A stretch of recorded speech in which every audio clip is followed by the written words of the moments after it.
Today's guest is the most canceled man on earth. Rock bottom looks like that. Broke, no income, no platform. Probably 80% of my inner circle completely abandoned me. A Catholic boy from the suburbs of Chicago, he was obsessed with history, politics, and the search for truth. That is really the anatomy of how somebody is canceled. They'll pay somebody a full-time salary and they start to poke and look for ways that they can hurt you, to persuade you to stop saying the things that you're saying. But after years of forming his opinions and sharpening his debate skills, he asked one question that changed everything. Now, you're able to talk a little bit more openly about, let's say, black crime. You're able to talk more about illegal immigration. You're able to talk about Indians in a derogatory way. But the one group you're still not allowed to criticize is... In this episode, we'll hear from the voice that has divided a nation, expose the players trying to keep him silent, and question if he's really the villain they say he is, or the mirror that America doesn't want to face. Everything that I did was for America. It was for Christianity. It wasn't for hatred of other groups. You know, it's a longing for justice. Nicholas J. Fuentes.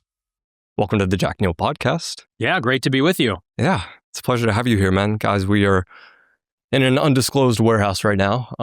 It's a little sketchy in here, but we thought it looked cool. So, Nick, you're banned on most social media platforms. You're on a no-fly list, your bank accounts are frozen, you're investigated by the FBI, and you even had someone try to come to your house to kill you.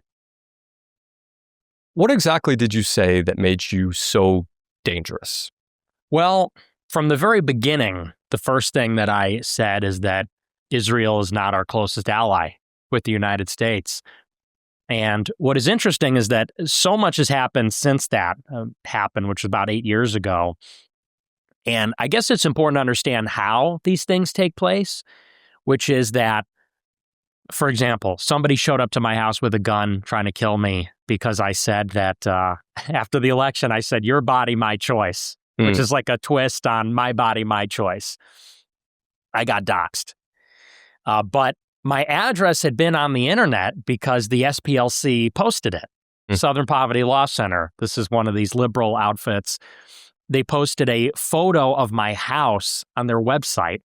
And this is, by the way, one of the richest nonprofits on the left. They're up there with the ADL. They're very wealthy, very powerful. It's important to understand, they put the address out there and crazy liberals, leftists got that, and they attacked my house because of something I said on Twitter. But it's important to know that I was targeted first by the SPLC, by the ADL. This is why my address is out there. This is why I was branded at one time a white supremacist and a white nationalist. And a lot of people don't understand that that is really the anatomy of how somebody is canceled, is you say something that is against, let's say, the hegemonic left. You say something that is against the most powerful global special interests. And people don't realize it works this way. So like, for example, you'll say, Israel's not our closest ally. And then a group like the ADL, which is a group, they're called Anti-Defamation League. They're against the defamation of Jewish people.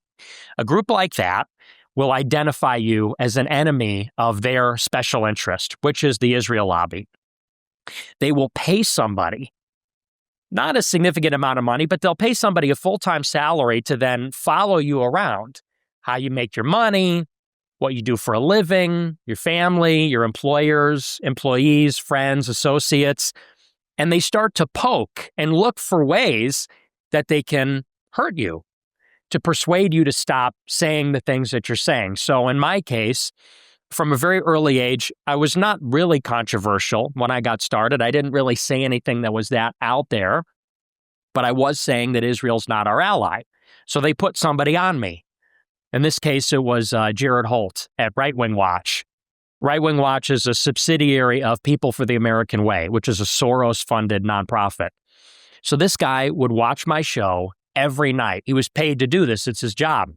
And he was paid to look for every time I said anything controversial, anything that sounded controversial, any joke that sounded offensive. And his job was then to clip what sounded bad, post it on Twitter, and say that represented that I'm a white nationalist, I'm an extremist, neo-Christian fanatic. And this has taken place over the course of 10 years. Ever since I was 18 years old, this is what I have been subjected to. And after 10 years, you get a profile as all your worst clips, all the things that could sound bad. All those things have been compiled over your entire career, and then they make you out to be a fanatic, a nut job, a hateful person. And so that's how I got the reputation as a white nationalist, all of the above. What they then do, of course, is they rile up their base. So the person that showed up at my house was a 23-year-old kid. I don't actually know what his motivation was. The police never told me. I imagine he was maybe feeling bad about the election. He showed up at my house about a month after that. Maybe he was upset about my tweet about abortion or feminism. But he was effectively sicked on me by these types of groups that built up that catalog of horrible things that engage in that reputational destruction. And so that's just a little insight into how this, it's sort of the anatomy of a smear, the anatomy of that kind of labeling and that kind of smear campaign. Who do you think invented cancel culture? Cancel culture has been around forever. I think it's maybe a better way to say it is it's character assassination. And we live in an open society. I don't think there's a lot of assassinations anymore, although that's not really the case this year. Charlie Kirk was killed. They tried to kill Donald Trump. But generally speaking, we don't live in a very violent political order. So what they do now is they engage in reputational destruction, character assassination. If they don't like what you're saying, they go out there and they, like I said, they look for your worst moment, a bad joke, a salacious personal scandal, and then they air that out to hurt your reputation and get you to apologize or stop saying what you're saying. And so I think that cancel culture has been around for a long time, but now the people that are using it the most, it is the billionaire political class. It is the oligarchs, effectively. Because you look at the most powerful people that are running our country, they have blood on their hand. They have blood on their hands. These are some of the worst people in the world. We're just now seeing some of the Jeffrey Epstein files come out. This is a notorious trafficker who rolls with underage girls, engages in blackmail. Of course, he dies under mysterious circumstances. He's friends with the most powerful people in the world. They're engaged in war crimes. They're engaged in corruption, bribery, lobbying. But billionaires are never canceled. It's always small-time political activists. It's always rogue congressmen like Thomas Massey or Marjorie Taylor Greene. There's an asymmetry, which is to say that it's always media money and power that are using reputational destruction against the weaker people typically that have very little influence or very little power. And they do that to silence dissent. So cancel culture is something that is used mainly by the powerful. It's asymmetric warfare. You noted on your stream last night, it led me to this logical conclusion that they kind of manufactured it in a way like, oh, this is racist, this is homophobic, this is transphobic. But really, the only effect you get is when you say something anti-Semitic, you know? Right. So, like, are you conspiratorial to the point where you believe that the whole thing was manufactured just so no one could say anything that was considered anti-Semitic by their standards? I think it speaks to who wields the power in the country, because there's that famous adage, which is to learn who rules over you, learn who you're not allowed to criticize. That's attributed to Voltaire. Voltaire didn't say that, but nevertheless, it's very true. And it goes without saying, if you're at your job, you can't criticize your boss. You can't ridicule or attack your boss. Why? Your boss has power over you. If you offend him, he'll fire you. Similarly, in the United States, for roughly the last 10 or 15 years, it was very acceptable to attack straight white men, Christians. They were the butt of every joke. You could make fun of Southerners. You could make fun of hillbillies with Southern accents. You could make fun of white people for not having a culture, not being able to dance, attribute all the evils of the world to white people, or Christians for that matter. You were not allowed to criticize racial and religious and ethnic minorities. You couldn't criticize blacks, Hispanics, Asians. Couldn't talk about mass migration. What has changed in the past year, though, is that it seems that some of the political correctness concerning the minorities has gone away. And in the past year, it seems now you're able to talk a little bit more openly about, let's say, black crime. People talk about black fatigue. You're able to talk more about illegal immigration, which is largely an Hispanic issue. You're able to talk about Indians in a derogatory way. But what is interesting is that a year after the Trump revolution in 24, Trump gets back in, political correctness seems to be dead. You look across the board, you can still criticize white people, and the left frequently does. Now you're able to criticize non-white people and the racial ethnic minorities. But the one group you're still not allowed to criticize is Jews. If you're called racist, that gets laughed off now. If you're called anti-white, well, the left is pretty openly anti-white. But to this day, you still cannot be, so-called or in reality anti-Semitic. And if you're following the logic, you can't criticize the powerful, those that rule over you. That would seem to suggest that if you can't criticize Jews, maybe they're the most powerful ethnic group in the United States of America. I think that's logical. Nick, I do want to touch on that in a bit. First, I want to talk briefly about your backstory. I feel as though your interviews with Patrick Bet-David and Tucker kind of covered that fairly well. But some similarity that you and I have is you're a fellow speech and debate kid, right? You won 4 competitions in extemporaneous speaking in 2015, which is basically like giving a political speech on the fly. Do you think like being a debate kid kind of made you the speaker you are? Or do you think you've kind of always had this interest? I always had this interest. Yeah. I always loved politics. Ever since I was 12 or 11 years old, it was always my thing. I started to get into it really because I was just curious about the world. You sort of start to develop your consciousness around that age. You could say when you're like 10, 11, 12 years old, start to become aware. And I just started to think about worldly things. I wanted to know about history. I wanted to know about politics. The 2012 election was coming up. And I was a very young boy, but I wanted to know what was happening. So I went all in and I read as much as I could. I really got into the libertarian stuff. I got into Milton Friedman, Thomas Sowell. And then in high school, I really did get into, like you said, extemporaneous speaking, speech team, Model UN. Did you do that your senior year? I did it the whole time I was in high school, yeah. Got it. I was curious, did you ever, because it's a fairly leftist activity, did you ever lose any competitions or like get in beef with anyone over saying something controversial in that activity? Oh yeah, all the time. I'll never forget, I was at sectionals or regionals. I think I won sectionals and maybe got to regionals my junior year. And they gave us, one of the topics I got for extemporaneous speaking was about Obama.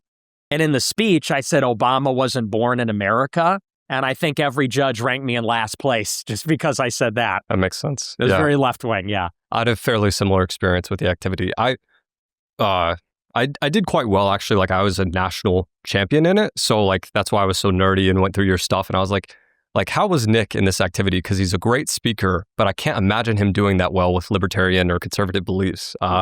Did you ever get kicked off the team? Or were they pretty cool with you overall? They were cool. The coaches knew that I was extremely conservative and they were very liberal, but they were pretty tolerant. Ironically, it was a bit more tolerant before Trump ran for office. Right. Yeah. For some reason, I think that things had been polarized at that point, but Trump just took it to another level. So as a libertarian conservative, they were fairly tolerant. And that was maybe a less radical viewpoint also. That was sort of before nationalism came to the center. But no, they were fairly tolerant. I think you kind of hinted who has the power to silence someone like you. But can you kind of give me an organizational chart of influence as you see it? Sure. So I frequently talk about how the United States has a oligarchy. And maybe it's important to understand how power works in America. When people think about power, they think about government. They think about the president, they think about Congress, they think about elections and elected officials. But I think anybody that spends any amount of time thinking about this situation understands that there's a tremendous power of money in politics because an elected official like the president has to raise $1 billion every 4 years. And who has the money to spend every 4 years $50 million, $100 million without actually a tangible or direct return on investment? Maybe it's something qualitative. Maybe it's something hard to calculate. It's not like, for example, buying a factory. Investing $100 million to buy influence is less tangible. Well, the answer is simple. It's billionaires. Billionaires have hundreds of millions of dollars to spend every 4 years. And you can go on Open Secrets and you can look at the top 10 individual contributors per cycle, and it's fairly consistent. It's people like Miriam Adelson. This cycle, it was Elon Musk, Tim Mellon, Reid Hoffman, a number of others. And so you have to understand about politics that it's a money system. Politics is controlled by money. And what does the money buy? Well, it buys favorable regulatory oversight. It buys favorable treatment in a particular jurisdiction, in a particular state, or from the federal government. And so to create an organizational flowchart, I would say something like this. You've got Congress and the presidency. They actually have to answer to their billionaire donors. Where do billionaires come from? Billionaires come from industries like Silicon Valley, Wall Street. Where do those people come from? Somebody at Silicon Valley comes from Stanford University. Where are all the big Silicon Valley founders and entrepreneurs from? They all come from Stanford University, which is the premier college that's in that area. And so you understand that it's a intelligentsia, academic, money, and political system. And once you understand that we have a system that isn't primarily about elections, then you maybe begin to understand how influence is actually exercised in the country. And I would say that for the most part, people's understanding of politics is basically correct. I think what they get wrong is they don't see how particular groups or special interests will try to control the bottlenecks or particular choke points in the system. So, for example, a lot of people talk about AIPAC, American Israel Public Affairs Committee. And they like to say, well, when you look at the biggest contributors, the biggest lobbies in politics, AIPAC doesn't tend to show up. Well, why is that? It's how AIPAC operates. AIPAC doesn't actually do a lot of direct giving to a particular politician. But what they do is they manage a number of different billionaires or high-level millionaires and their political giving. So they'll find the candidate they like, and if that person pledges allegiance to Israel, they'll pick up the phone and they'll call their group of donors, and all those donors will give as individuals. This way it doesn't show up on the paperwork. This is one of the ways it's concealed and obfuscated. Moreover, in the last cycle in 2024, AIPAC marshaled $100 million to spend. Now, in the grand scheme of things, that's not a ton of money, actually, because billions of dollars are spent across all the different elections, presidential election, congressional elections. But what did AIPAC do specifically? They singled out every congressman that voted against foreign aid to Israel last April, some progressives and one Republican, Thomas Massie. They funneled $100 million, a lot of that money, into those particular races. They funded primary candidates that would take the nomination from the incumbents. And so, for example, in Massachusetts and other states, you had progressive Democrats that took the nomination from an incumbent Democrat congressman. And what they do by focusing on, let's say, a handful of races, singling out, isolating the 3 or 4 congressmen and women that voted against, they make those people lose the election. What they do is create a chilling effect. They don't have to spend millions of dollars in every race. If they spend it in 3, everybody else gets the message. Which is they could single you out. They could target you. So a lot of people say it's just not worth the trouble. And this is how you can have AIPAC rally resources in just a few districts, but send a message to all of Congress, which is, if you go against us, if you go against Israel, you will lose your seat. So there's this process of refinement. It's not to say that everybody in Congress is necessarily being bribed to the tune of millions of dollars, but everybody knows the score, which is that in order to be in Congress, you have to pass that check. If you don't, you might be dealing with $20 million from AIPAC funding a primary challenger in your district. And that's just sort of one example of how they'll take a bottleneck or a choke point and a very determined, motivated, organized, powerful group, can have an outsized and disproportionate amount of influence. This feels like a very Gen Z blunt question to ask, but like, why do they even want to be in Congress? Like, why does Trump even want to be president if he can't like really enact real change? Like, is it just a money motivation that they have access to? That's sort of an interesting question because everybody assumes that corruption is all about money. Right. A lot of people think that someone like Donald Trump or the politicians, they are there for their own personal enrichment. They're getting paid off. The rich get richer. But I think it's deeper than that. What they really are after is power. And somebody like Donald Trump or a congressperson, everybody wants to be the king of the hill. Everybody that's in Congress or in the Senate, they want to be the president one day. But is it implied power or is it actual power? It's actual power. Okay. And it's there's sort of a deal that's made, which is they know that they don't have absolute power. So, for example, a Trump will need buy-in from powerful factions in the country. How does he get to be the president? He's going to need buy-in from Wall Street, from Silicon Valley. He needs their backing. And there's a trade-off that's made. I'll scratch your back if you make me president. If I get to be king, I'll give you favorable treatment. So Trump is not going to have true absolute power, personal power over everything, but he might have personal power as president to reward his friends and punish his enemies. He's going to be the king of the hill for 4 or 8 years. He'll have his legacy. That's a very powerful motivator that I don't think people give enough serious consideration. Nick, if you could make one government agency disappear overnight, which would it be?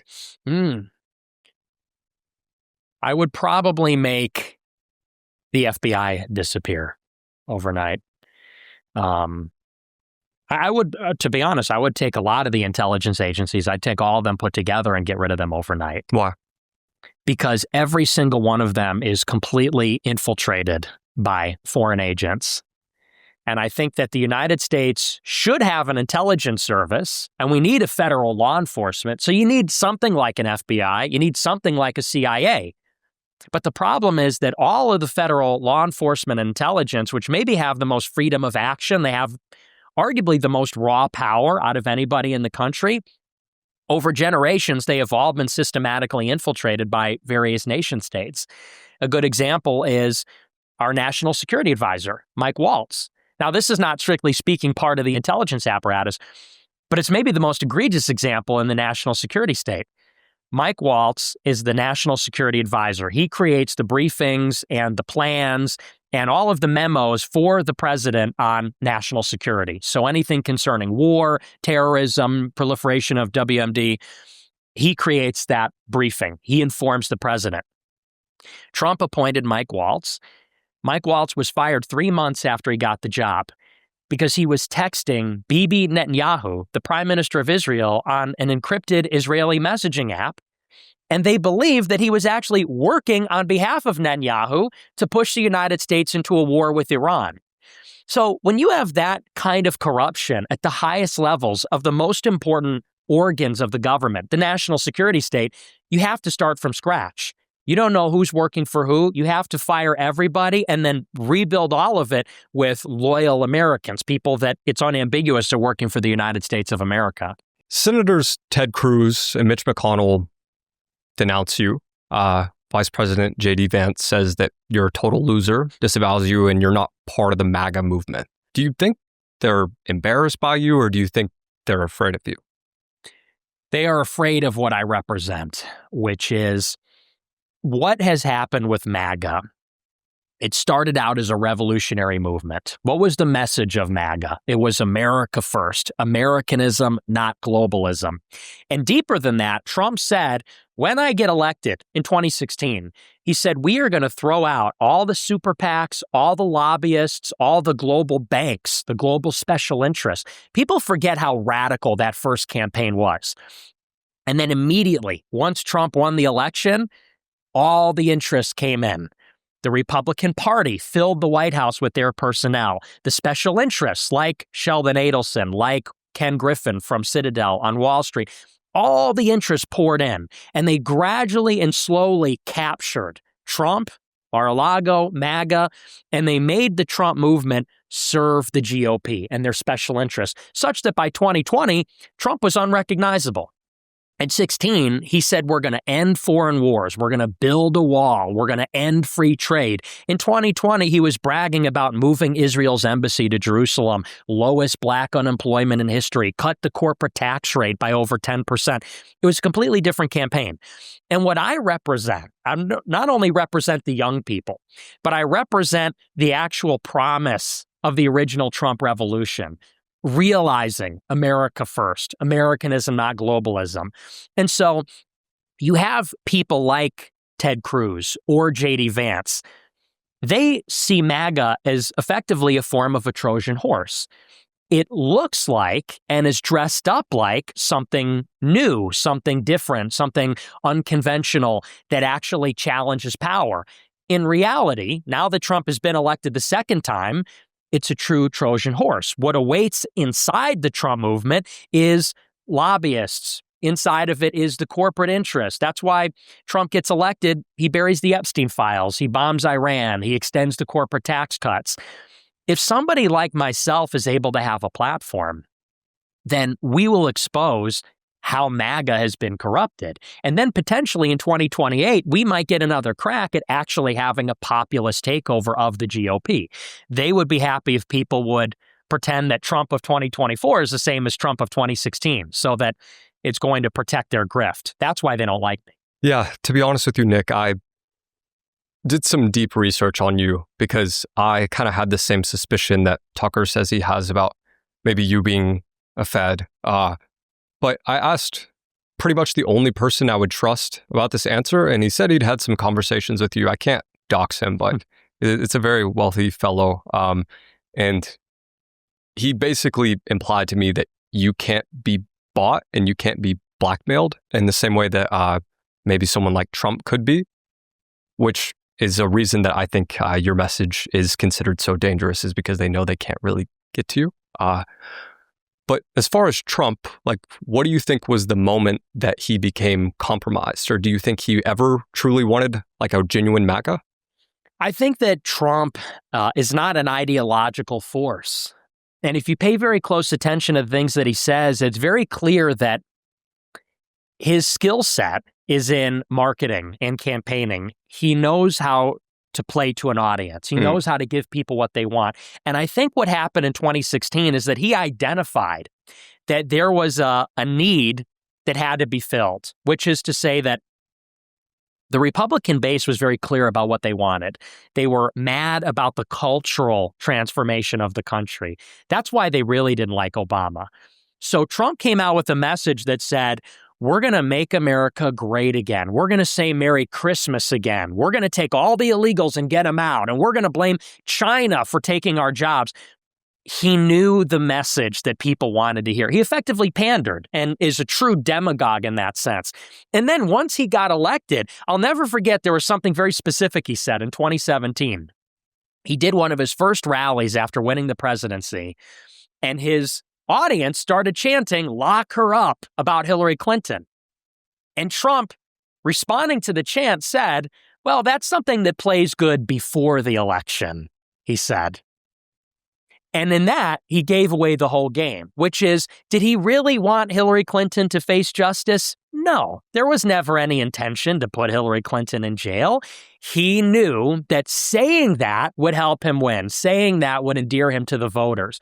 Once he was elected, he realized that's not going to be politically acceptable. That will not be tolerated by the system. And so he wasn't going to stand on business and actually fight for accountability, no matter what it cost him, politically speaking. He said, well, if that's inconvenient, then I just won't do it. And so he sort of gave away the game. I think that from the beginning, it was always about him becoming president. And that's why his politics have changed so much, so wildly over the years, whether it was the 90s, the 2000s, 2010s, 2020s. You get a different Trump in every decade. So I think at the end of the day, it was always about him. So you would assume that they kind of already had control over him, already had blackmail on him, and he kind of knew that? I don't Because I'm not sure what's in the Epstein files. I haven't looked at it too closely. My editor was telling me something about Donald Trump and Bill Clinton. Yeah. But yeah, kind of tell me about that, and if you think that Trump is like guilty of that kind of thing, maybe.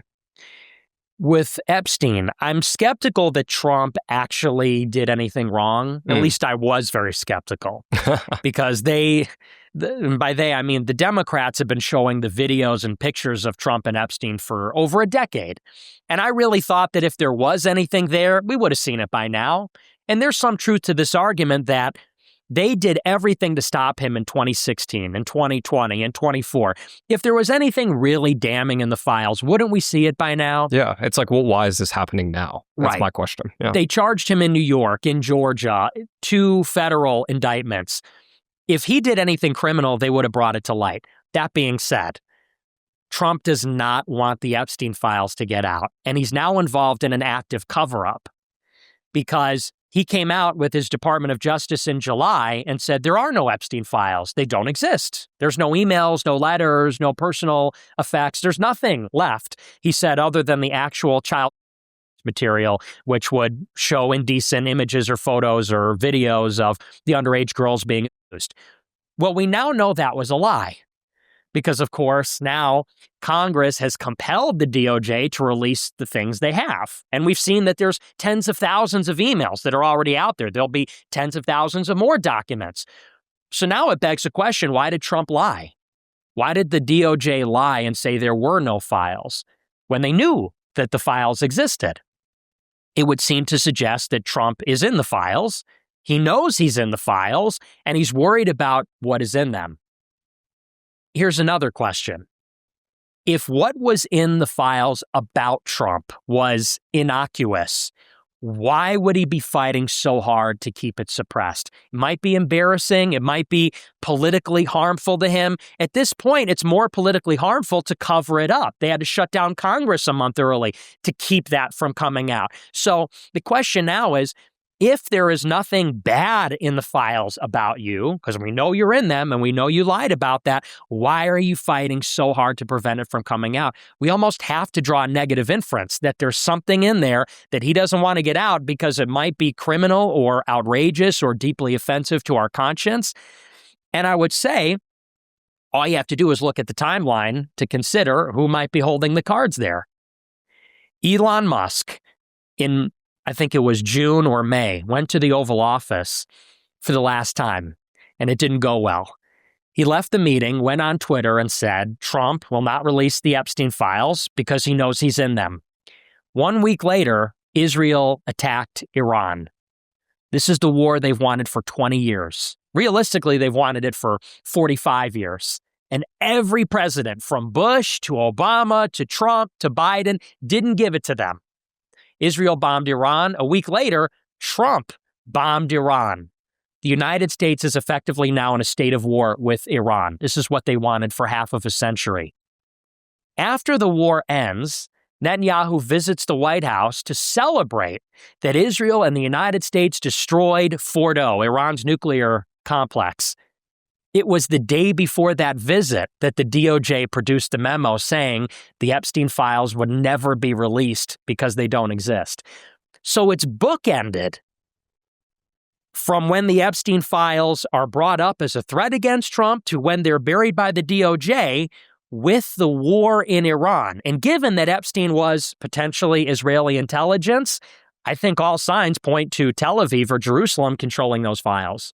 Quick one. Here, Nick and I are talking about corruption in the US government, so if you're someone who distrusts it and has a lot of cryptocurrency, you're going to want to hear about today's sponsor, I Trust Capital. These guys are currently the biggest supporters of this podcast, and when they reached out to me and explained what they did, it literally sounded like a cheat code. See, with their platform, you can take an existing IRA or 401k and convert it into one that lets you buy Bitcoin, Ethereum, and 80 other cryptocurrencies while getting the same tax-saving benefits. You can, of course, start an IRA or 401k from scratch if you're bullish on Bitcoin and want to save on taxes if you decide to pull out. I just recently moved my Roth IRA over to their platform so I could use it to buy Bitcoin, but if you guys want to do the same, just go to jackneel.com/itrust or scan the QR code on screen. Again, that's jackneel.com/itrust, or you can hit the first link in the description to get a $100 bonus. Thank you again to iTrust Capital for sponsoring this episode. Not many people wanted to do it, so these guys are pretty cool.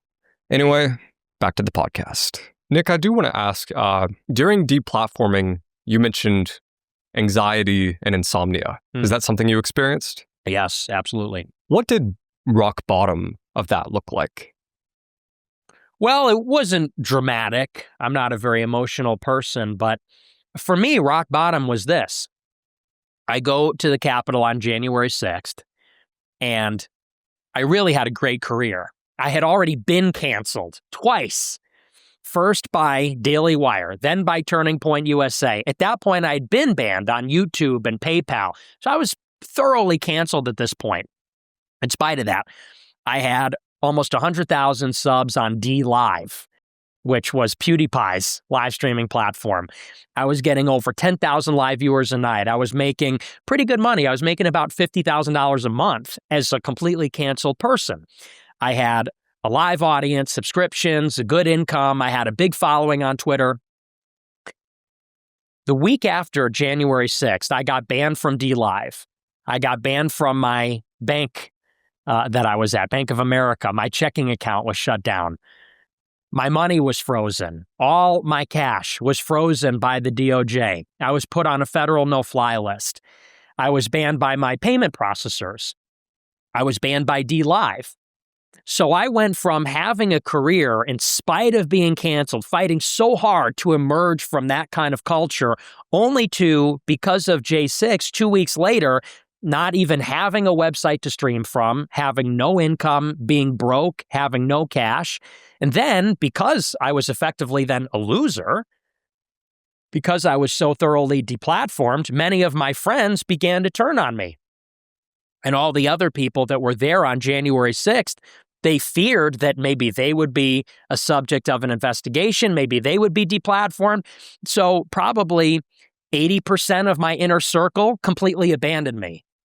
And so rock bottom looks like that. Broke, no income, no platform, truly banned from everything, betrayed by 8 out of 10 of my friends. Was there a specific person that kind of cut you off that hurt more than the others? No, at that point, I was pretty desensitized. Right. So no, not in particular. Nick, you've discussed an uncanny feeling about modern society. Why do you think everything feels off? Well, I think that everything feels off because we're not living the way that probably most of our ancestors lived. And I'm not a big trad guy or so much of what you see on the internet now is this idea. Something went wrong with modernity. We need to return. And so some people say we need a primal diet. We need an ancestral diet. Some people say we need to return to the wilderness and get more in nature, be more environmental or something like that. I think it's social. I think it's all social, which is to say that we're maybe the first generation that is completely atheistic. There's no religion. I think that's maybe unique in the history of mankind because even primitive humanity had animism, believed that gods were in the animals and in objects, or you had pagan barbarians that had their pantheon of gods, and then you had Christians and Muslims. And so we've always been believers. We've always built idols or statues or shrines. This is the first generation that has no connection to the divine, the supernatural. There's no sense that there's anything beyond this plane of existence, beyond death even, waiting for us. That's one. Two is that we have no social fabric either. You look at the families, and when we think of what is traditional, we think of the nuclear family. And even that is not very traditional. 2 parents and their kids. What about grandparents? What about uncles and cousins and big families? Now, if you're lucky, you have 2 parents and maybe 1 sibling. That's your family. What's your community? A lot of people don't even know their neighbors. They don't know their next door neighbors. They don't have a ton in common with the people in their community. And so their social life might begin and end in like high school.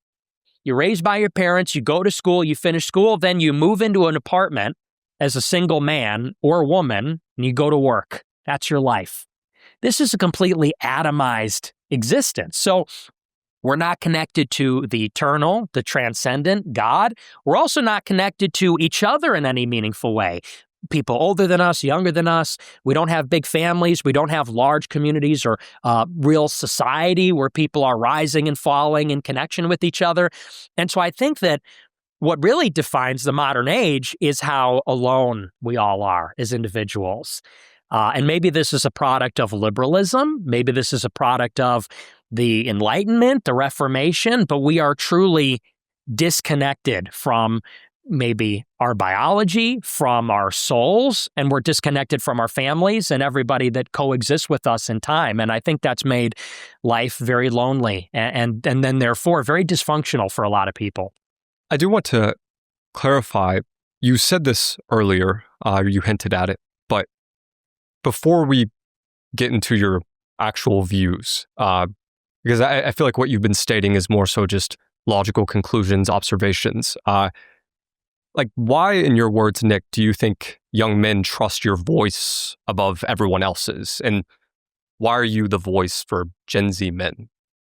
I think people like me because I'm authentic. And authenticity, ironically, has become like a marketing term. Like I see TikToks where people say, how do you market yourself? You have to be authentic. And it's like, well, isn't there something like deeply ironic about that you're like having to be self-consciously authentic to appeal and pander to people? But I think that in particular in politics, everybody is so calculating and so fake and very careful about what they say and trying to appeal to everybody, pander to everybody, try so hard not to offend. And I think that especially after wokeness, and we're maybe getting on the other side of that, people look at me and they find a lot of the things I say offensive or outrageous, or, maybe they don't like certain things about me. But what maybe they all can respect is that good, bad, or ugly, there's no pretense. There's no facade. It's just me. And maybe there is an inherent credibility in that, because if somebody is out there, and you see this all the time, the apology videos, people, they won't even talk about politics for fear of offending one group or the other. They try to straddle the line. You get the sense that you're not really getting that real person. You get the sense that the whole thing is sort of an elaborate performance. And of course, why would we trust somebody that's performing? It raises a natural question, which is, what are they trying to achieve? Is it about fame, money, something like that? If they look at a guy that's really willing to just say anything and everything, or maybe spitefully saying things to piss people off, they say, well, clearly this guy isn't in it for the money or the fame or to climb a political career or any career ladder for that matter. This is somebody that people can relate to. So I think I'm a very relatable person. I saw last night that you said you represent hope as well, which I found interesting. I think we'll later get into what your hopes are for America and what you actually want to see changed. But so what would you say is more dangerous to the West? TikTok, fentanyl, OnlyFans. Well, what they all have in common is they're all adaptive. People get on fentanyl and they use pornography and they use TikTok, really all for the same reasons. Do people really like TikTok? If you doom scroll for 3 hours, which a lot of people do, and somebody stopped you and said, can you tell me the second to last TikTok that you watched and what it was about? Most people couldn't tell you. And they'll watch hours and hours of this content. Why? Boredom, monotony, which is truly painful, meaninglessness. I think people use pornography for really the same reason. Doom scrolling and the use of internet pornography are kind of the same too. It's the same kind of dopamine hit, the same kind of roulette feeling that you get flipping through TikTok or that you get looking through pornography. Sort of the same thing. I think a lot of people use pornography maybe because they're bored. I think the same is also true of all drugs, whether it's fentanyl or even marijuana. It's the same thing. Everybody is chasing. Everybody feels a sort of hollowness, lack of something. As far as what is the most dangerous, I mean, of course, fentanyl is the most deadly. I would say that the most poisonous, however, would be OnlyFans. Because what OnlyFans does to the men that use it and the women that are involved in it, that are creating it, is it takes away their innocence, their soul. And if the solution to many of these problems of modernity is to rediscover each other, relationships with each other, a meaningful relationship with a wife, a husband, a meaningful relationship with God, OnlyFans is really the only thing that might permanently sever that relationship by debasing and degrading and humiliating people, because that's really what that is.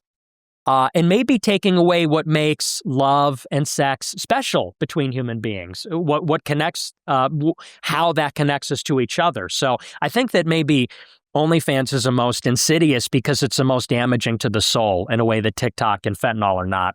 What's the biggest moral challenge facing young men today?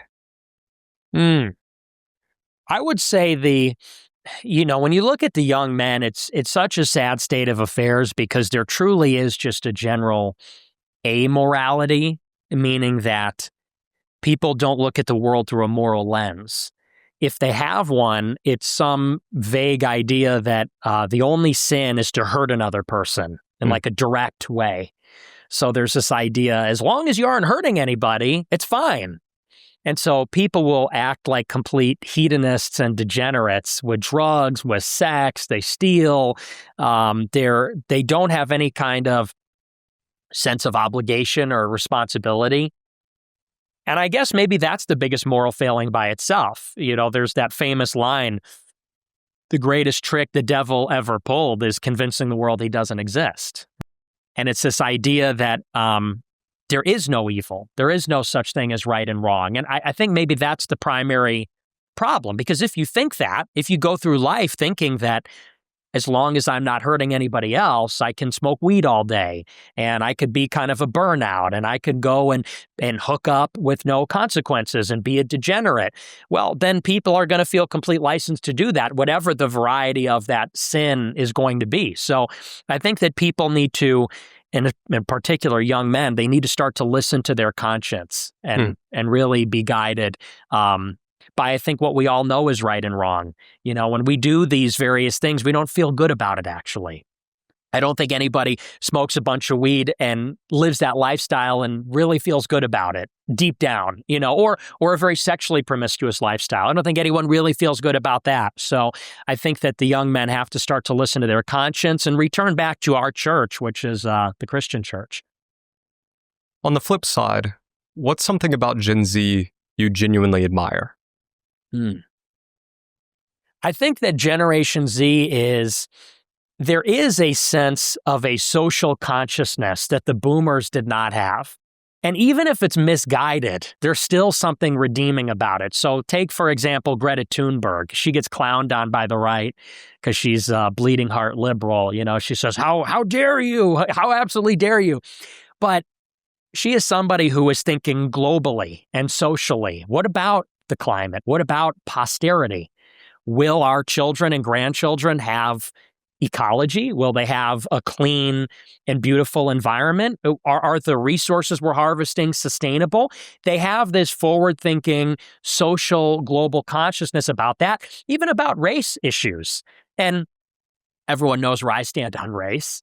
But even bleeding heart liberals as far as race goes, there is this concern for how we're going to get along as a society that I think that the boomers didn't have. I think that the Gen Xers, the baby boomers, less so the millennials, they're a very selfish generation. You hear about boomers that are going to die and they say they're not going to leave any inheritance to their children. They say, I got kicked out at 18, so my kids can figure it out. It's like, is it really all about you? You want to either blow all your money, or even if you don't, you're not going to give your kid an inheritance. There are also people that really had no civic engagement either. 80s and 90s were a big party, was a great time. Meanwhile, the country was becoming very corrupt. There was a lot of apathy about politics. So I think that's maybe the one redeeming thing about Gen Z is they really are a socially conscious generation. They're like anything else. There's a virtue in that, even if it's misguided. Why do you think Gen Z women are obsessed with astrology? Oh, man. I don't know. I mean, I'm the wrong guy to ask about women because I don't really talk to women. Right. But the astrology thing, to me, people are not taking it seriously enough because first of all, astrology is real. If you're a Catholic, if you're a Christian, this is actually part of our tradition. Astrology is all over the Bible. And the reason as Catholics we can't engage in astrology is because there's something real about it. And to engage in it is to attempt to thwart God's plan. Right. It's to sort of say that we are masters of fate, and if we can learn the secrets of the universe, we can control our destiny when God controls our destiny, and that's why we appeal to God. So astrology is real, and going by another word, you can call this witchcraft, paganism, and going back to the conversation about modernity, people know that atheism is false. And so what we're getting is not really a society without God, it's just a society with different gods. And so now there's a new age upon us where there is interest in the supernatural, there is interest in higher powers and maybe invisible forces, but without the guidance of the church, because the church is out of fashion, now people are looking everywhere else. And they're looking into political ideologies, Gnosticism, witchcraft, paganism. They're looking into their tribal gods. Many of the white nationalists are really getting into like Apollo and Zeus. And on the other side, on the left, they're getting into witchcraft. And I think it needs to be basically eradicated from society. I think it's very evil. Do you think numerology is real as well? I do. Really? I do. That's something I've looked into. It's really fascinating. It feels like one of the people's thing with astrology and numerology manifestation is that like, it's also general, like it's not actually real, but like when I look into it, I don't know, I see some very specific similarities that make it feel real. And I'm Christian as well, so I know that I won't ask you this, but just my personal belief is like, I do think that there's something there that if you do it in a way that it's aligned with God, it's probably okay. But do you not see it as aligned with God in general? No, I don't think so. Yeah, I mean, it's like Jesus didn't do it, so it's like... Exactly, right. Do you think women should have fewer rights than men? Generally speaking, yes. And I don't really love the rights. Rights is a very modern concept, and I think it's ideological. So I believe in human rights. I think everybody should have human rights, which is to say we should be able to speak our minds. We should have the freedom of conscience. We have rights to not be abused by the government. We have a right to a trial, a hearing with the jury of our peers. To me, these are all fine and well, but typically people are starting to conflate that with the privileges of influence in a democratic society. So voting rights is the big one. We have a right to vote. Now, this is treated like an absolute, but why? Does it really make sense that everyone has an absolute right to vote? Do children? Does a 5-year-old have a right to vote? You'd say, well, obviously not. Well, why? Because a 5-year-old doesn't know enough? Because they're not rational? Because they're not developed? Oh, okay, so it's not completely absolute. We have to draw some lines. What about somebody that has mental problems? That person, should like a schizophrenic person have a vote? Probably not. Maybe not. I would go further than that. When you look at the founders and the framers of the Constitution, there was only one office that was directly elected by anybody, and that was the House of Representatives. The president was chosen by electors, and the electors actually made the decision. It wasn't a vote. The Senate was chosen by the state legislatures. So out of all the federal government, the Supreme Court, the president, the Senate, only the House was actually elected by voters. And who voted? Well, it was landowning, propertied white men. Now, I don't know that I would go back to that, but the idea of it is that we don't want to actually have mob rule. We don't want to live in a society where it is just subjected to the passions of all the people put together. Because if that happens, society might change too rapidly. Society might be given to the mood of the moment and do something rash that might undermine the foundations of society. And so when you look at something like voting rights, I don't actually think it's a good idea, let's say, for a husband and wife to be voting against each other in an election. I think that kind of gets away from the society we want to have. Generally speaking, though, I do think that women should have rights in general. Yeah, the word rights is very weird because it's, from a Christian perspective, it's like, oh, you have the right to have an abortion, and Christians see that as murder. So it's like you have the right to murder.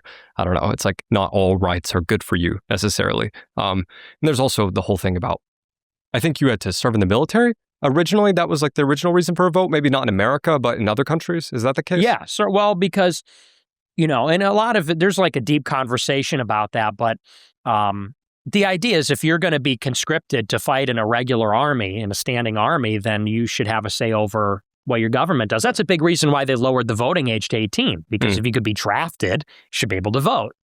But we just now have this universal suffrage. I think it's a horrible situation.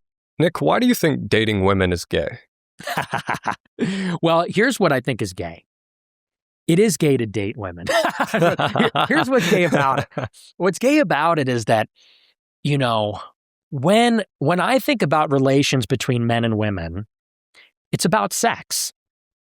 All of my views about men and women come down to the biological imperative, which is that when a man and woman reach the age of sexual maturity, they want to have sex. According to Catholic sexual morality, the only way to have sex is within marriage. That's what makes it moral. Because to have sex is to have kids, unless there's something wrong with you. To have sex is to have kids. Kids need a mother and a father that are going to stick together. So the way that you build a stable society is to say the mother and the father are going to have to be together before they have kids and have sex. They're going to have to be made one flesh. They're going to have to, that's their obligation to their children. That's their obligation to God. And so my view of sex and in the United States is people should be getting married younger. Because what they're doing now is they're going out and they're having a lot of hookups or having a lot of casual sex, which I don't think anybody's really, in the end, deeply satisfied with this arrangement. So people reach the age of sexual maturity. They want to have sex. They go out and have lots of sex. And they wait maybe 5, 10, 15 years. They wait until they're in their mid-20s, late 20s, 30s, before when the women are past their prime in looks. They wait for men to really have all their ducks in a row. Then finally, now we want to have kids. And what happens? Well, at that point, the women aren't particularly fertile. Maybe they're only going to have a couple of kids. And also at that point, maybe both of them have had a lot of sexual partners and they've become maybe bitter, cynical, set in their ways. They haven't grown together. It makes it less likely they'll stay together. This is a very dysfunctional situation. And so my prescription for men and women is get married a lot younger when they reach that biological age of maturity. And then they're supposed to have kids. Then when the men and women are young and energetic, that's when they're having a big family and they can take care of a big family because they have energy. And then they grow together. They mature and grow into adults together. And they're more likely to stay together. The reason that dating is gay is because it's sterile. There's something very sterile about dating. Men are using condoms. What's gayer than using a condom? Preventing your virile seed from impregnating a woman, not to sound graphic, but that's very gay. It's gay for a woman to be on birth control and denying the creation of life.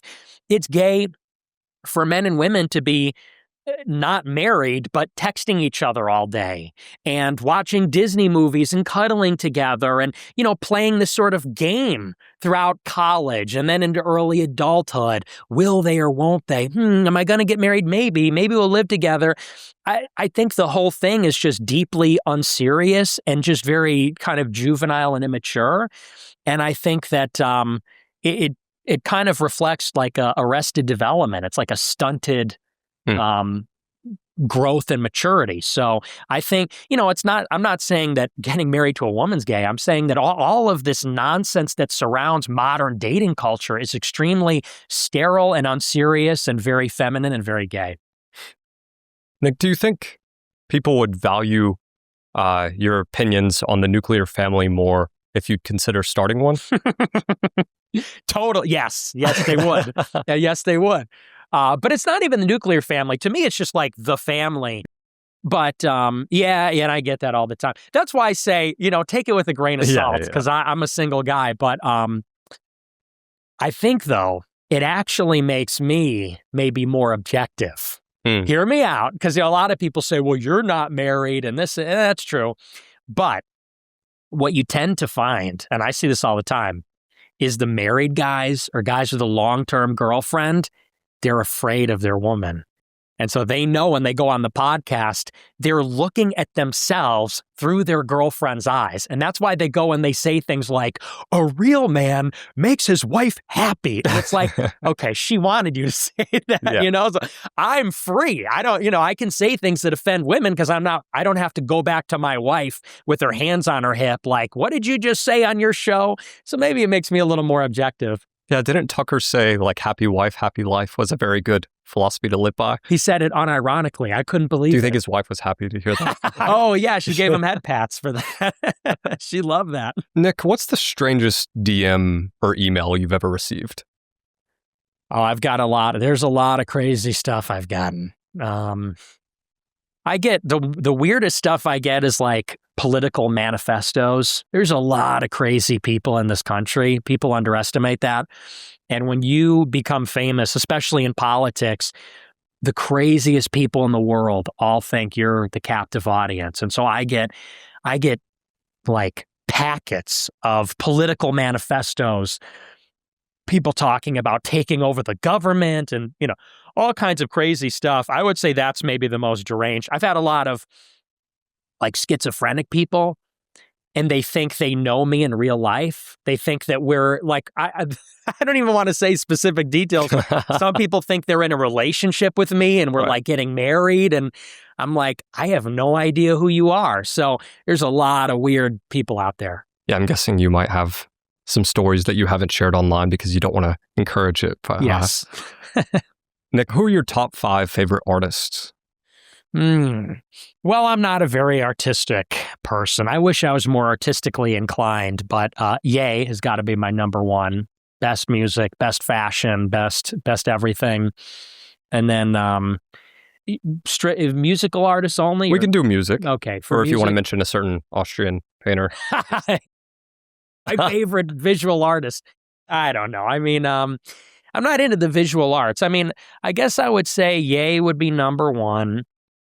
The music's always it's a question that invites a lot of judgment because you want to sound cool. It's like if you have a bad playlist, people are like, you're corny. Do you listen to like Bach or no that kind of classical music? No. 80s synth, anything like that? No. That's all LARP. That's LARP. I listen to a lot of indie and alternative. So I like, what is it, Vacations? You know them? Yeah, that sounds familiar. And who's the other one? Always? Indie group? Robbie, you know that one? Yeah, he's big into the indie music. Yeah. Is that a girl or is that a band? I think it's a group. They're great. Yeah. I think they're like Scandinavian. Always, Vacations. Provoker is one of my favorites. They're kind of like a goth, like little darker indie.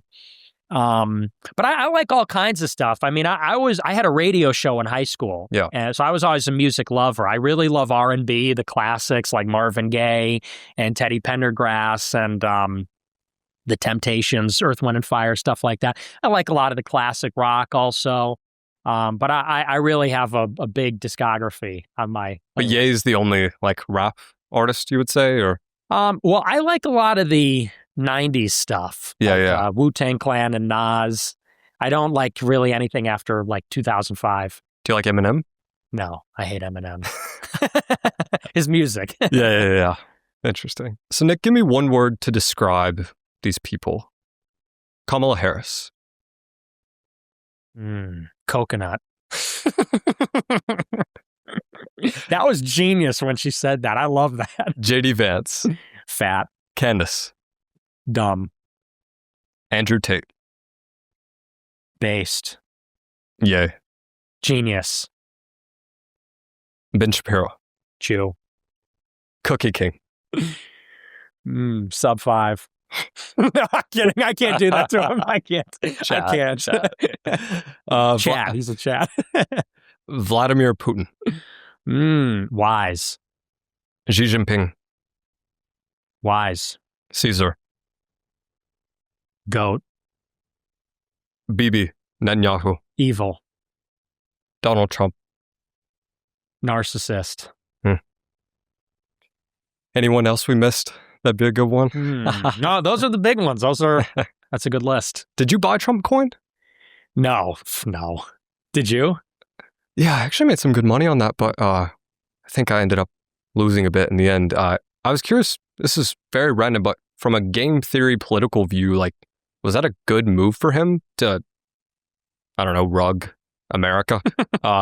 Like, do you think it made Gen Z happy? Like, do you think people are like, he's based? Like, the boomers didn't care? Like, what did you think of that whole thing? Because no one really talks about the fact that Trump made, like, what, $8 billion off of? Yeah, that's most of his net worth is Trump coin. Yeah. Which is, well, it's emblematic of what he is, which is vaporware. You know, and there's something funny about that because when Trump ran in 2016, the internet subculture that surrounded his campaign was vaporwave. And it was Macintosh Plus, the song, which the genre was all those 80s songs chopped and screwed, you know, slowed down, distorted. And they called it vaporwave because it resembles vaporware, which is these like 80s late stage capitalist products that were advertised and seemed great, but never materialized. And it's so interesting because in 16, vaporwave was the aesthetic. It was the grid, the sun, you know, the synth wave, like you talked about. That all of that was called vaporwave. And what Trump obviously represented that because he was of the 80s. He was from the 80s. He's sort of like a old school billionaire from when New York was the center of the world, representing Wall Street and maybe even more than Wall Street, building things, you know, brick and mortar. And what Trump turned out to be is the ultimate vaporware. You know, this promise of a return to the 80s that never materialized. And so there's like a very deep, something very deep philosophically about the whole thing. And then when Trump coin came around, it's like that is the best example of it. Is he a billionaire or is he a scam artist? You know, if his net worth is all built on a crypto rug pull that like Howard Lutnick devised or something like that, then he's kind of a fake. And at the end of the day, nobody cared. So maybe it was worth it for him. Maybe that's just a law of the jungle. You do as much as you can get away with. Yeah, I am fascinated by how little that is talked about still. But Nick, what was the last good year in America? The last good year, probably, that's a difficult question. I would say maybe times were pretty good when I was growing up. A lot of people might set it way back in the past or decades in the past. I still believe that America was a great country up until very recently. I would argue maybe 2007 or 2008, maybe before Obama got elected and the recession. I think that was probably the last great year. That's when the iPhone became popular too, and everyone was getting iPods. But how about from like a policy point of view? From a policy point of view, maybe 2000.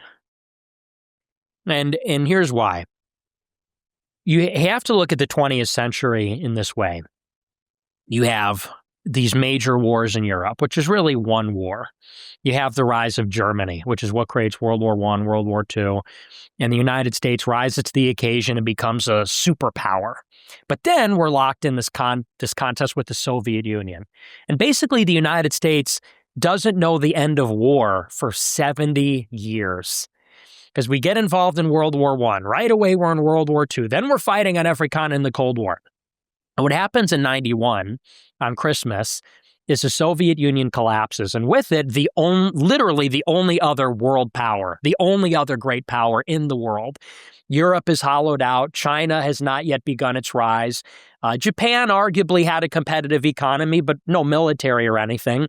And so in 1991, you have what they now call the unipolar moment, which is that the United States enjoys more relative power, a bigger advantage over every other country put together than maybe any country has in history. No other country has had that kind of preeminence. And we made some mistakes in the 1990s. Maybe we were a little too aggressive in Yugoslavia and there were some other mistakes. We didn't catch the World Trade Center bombing and some other things. But times were pretty good in the 1990s. I think people remember that as a time when we had the luxury of not caring about politics, actually. But what happens after 9/11 is that we begin to squander that advantage. Rather than take the peace dividend, which is we don't have to fight the Soviet Union, we don't have to build a giant nuclear arsenal, we don't have to have a giant military anymore. Rather than take this peace dividend and invest it into America, reinvest in our people, in our infrastructure, in our industry, we start to do the opposite. And so we go to war in Afghanistan. Then we go to war in Iraq. Hundreds of thousands of troops in the Middle East with a dozen strategic objectives. We're going to topple Saddam. Then we're going to build a democracy. Then we're going to do... At the same time, we bring China into the World Trade Organization, literally right around that same time. I think it was the year 2000. And we start to send all the factories over to China. A few years after NAFTA, we start to send all the factories to Mexico and Canada. And so this is the most heartbreaking thing in world history. We won. We won World War I, World War II, World War III with the Soviet Union. How many people died on the shores of Normandy? How many people died in the jungles of Vietnam? Fought so hard, sacrificed so much, stood up in the most paranoid time, Cuban Missile Crisis. We came out victorious. And rather than enjoy the spoils of the war and guarantee a 1,000-year American empire, we blew it. We gave it to China. We just gave it to them. We gave it to Mexico. We gave it to Israel. And what inevitably happens 15 years later is Russia starts to rebuild. China, the 1 billion man empire. And, by the way, it's an anomaly of history that China was so inferior compared to the West for the last 500 years. It was inevitable that China would come back in a big way. Now that we blew our advantage, now we find ourselves desperate, scrambling, trying to rebuild our country fast enough to prevent China from invading Taiwan. And it's a big question mark. There's a lot of uncertainty if we'll even be a country in 50 years. So go figure. You go from having more power, relative power, than any civilization in history, winning a century of nuclear war, only to blow it, and then maybe lose 20 years later. That was the worst policy mistake of all time. So you'd pinpoint it to 2001? 2001. I'm a bit surprised at your answer. I thought you might be inclined to say around the assassination of JFK, the formation of the CIA, kind of the beginning of removing God from the US. Why do you kind of prefer 2001 over that time period? Because I would guess that your key issue that you see is godlessness. Is that right? I mean, to me, that's more of a global problem. Okay. Because it wasn't really, this is truly a symptom of modernity. I think because of technological innovation, because of abundance and prosperity, it goes hand in hand. Every time there is an increase in the quality of life, I think people apostatize, people lose the faith. Because it's easier to have faith when you're poor and miserable than when you're rich and happy, when your belly's full. Because it's easier to distract yourself, and there's less of an urgent need to explain suffering or meaninglessness. So to me, I don't really diagnose that as a specifically American problem. And here's the other thing. America had an opportunity to be reborn, you could say, in that moment. Erika had the opportunity. That was a true inflection point where history was not, let's say, predetermined. We could have gone anywhere from there. After the 1990s, you really could have had a moment where the country became stronger and fortified itself. And maybe we could have fixed those problems even after 9/11. Look at the approval rating of George W. Bush after 9/11. It was 94%, higher than any president in history. Patriotism, togetherness was at an all-time high. You could even argue that after 9/11, we could have come together and be reborn as a country. But instead, we doubled down on all of our worst impulses: more surveillance, more war, more suspicion, more corruption, more lies about Iraq, more opportunism. So I think that was really the mistake where we might have lost it forever. What's the darkest part of history that Catholic schools don't teach you? I can't speak to Catholic school, but because honestly, Catholic education is so poor. The Catholic catechism class. So I didn't go to a Catholic school, but you get catechized. You go to like a separate thing once a week. And, I came out of that not knowing the difference between a Catholic and a Protestant. I mean, it's very poor in terms of religious education. But in terms of what is left out, there's this idea that the schools don't teach the dark stuff about our history. I feel like that's all we get. I feel like all we get is indoctrinated about America's sins and the sins of colonialism and the sins of slavery and the sins of racism. And that's kind of American history class. It's like slavery, then Holocaust, then racism, then we were Islamophobic after 9/11. Of course, there's a much deeper and in my opinion, a better story about where we came from, where this civilization came from. They want to talk about Columbus. What did Columbus discover when he got here? Human sacrifice, cannibalism, barbarism. So they want to say Columbus committed a genocide. Well, first of all, that was mostly done by disease, which could not be helped, the Columbian Exchange. But second of all, they don't talk about, they have this myth of the noble savage. So we got here and everybody was hanging out, smoking tobacco, and we introduced violence to these societies. Or how about they talk about the Mexican cession, that America took all this land from Mexico. Read about the Comanches. Read about what the Comanches did to the Texans in the middle of the 19th century. They went into towns of Texan settlers and they skinned people. They boiled them alive. They set them on fire. I mean, this was savagery that was unheard of in European civilization. And I think that the world order that emerges from World War II is objectively, arguably, the best, most peaceful, most humane world order that ever existed. And don't get me wrong, it's not to say that we've lived up to that. We're hypocrites, and any moral standard makes a hypocrite out of a person. But what emerges from that is the Atlantic Charter, international law. People have human rights. People should have a say in their government. Women should have rights. Prisoners have rights. There are certain things in war that can never be justified, like chemical weapons or genocide. All of that comes out of the world wars of the European powers.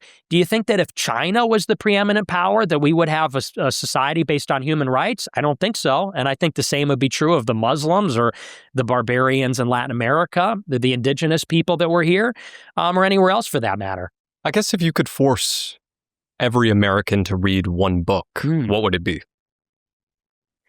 If I could force an American to read one book, I would force every American to read the biography of George Washington by Henry Cabot Lodge, because I think that people in America have no idea where we come from. And I think the biggest problem is there's such a lack of a sense of civic or personal responsibility. America was built by truly the finest men. People like George Washington, John Adams, Alexander Hamilton. These were bold, courageous, visionary, brilliant people. And that is what is required for self-government to work. For us to have a republic, a democracy, a free society, you don't just get privileges. You actually have to have responsibilities, which is to say, America's not about being able to smoke weed and carry a gun and get gay married and, drive like a maniac. America is supposed to be about we can choose our own destiny. But in order to do that, we have to be prudent, we have to be virtuous, we have to be hardworking, responsible, we have to be rightly guided.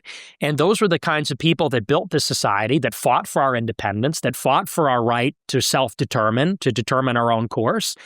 And they were truly great men. They were the best among us. So for the lowest common denominator, it would be good for them to get inspired about where we came from and kind of what we need to be to keep what we have here. This brings me to another point.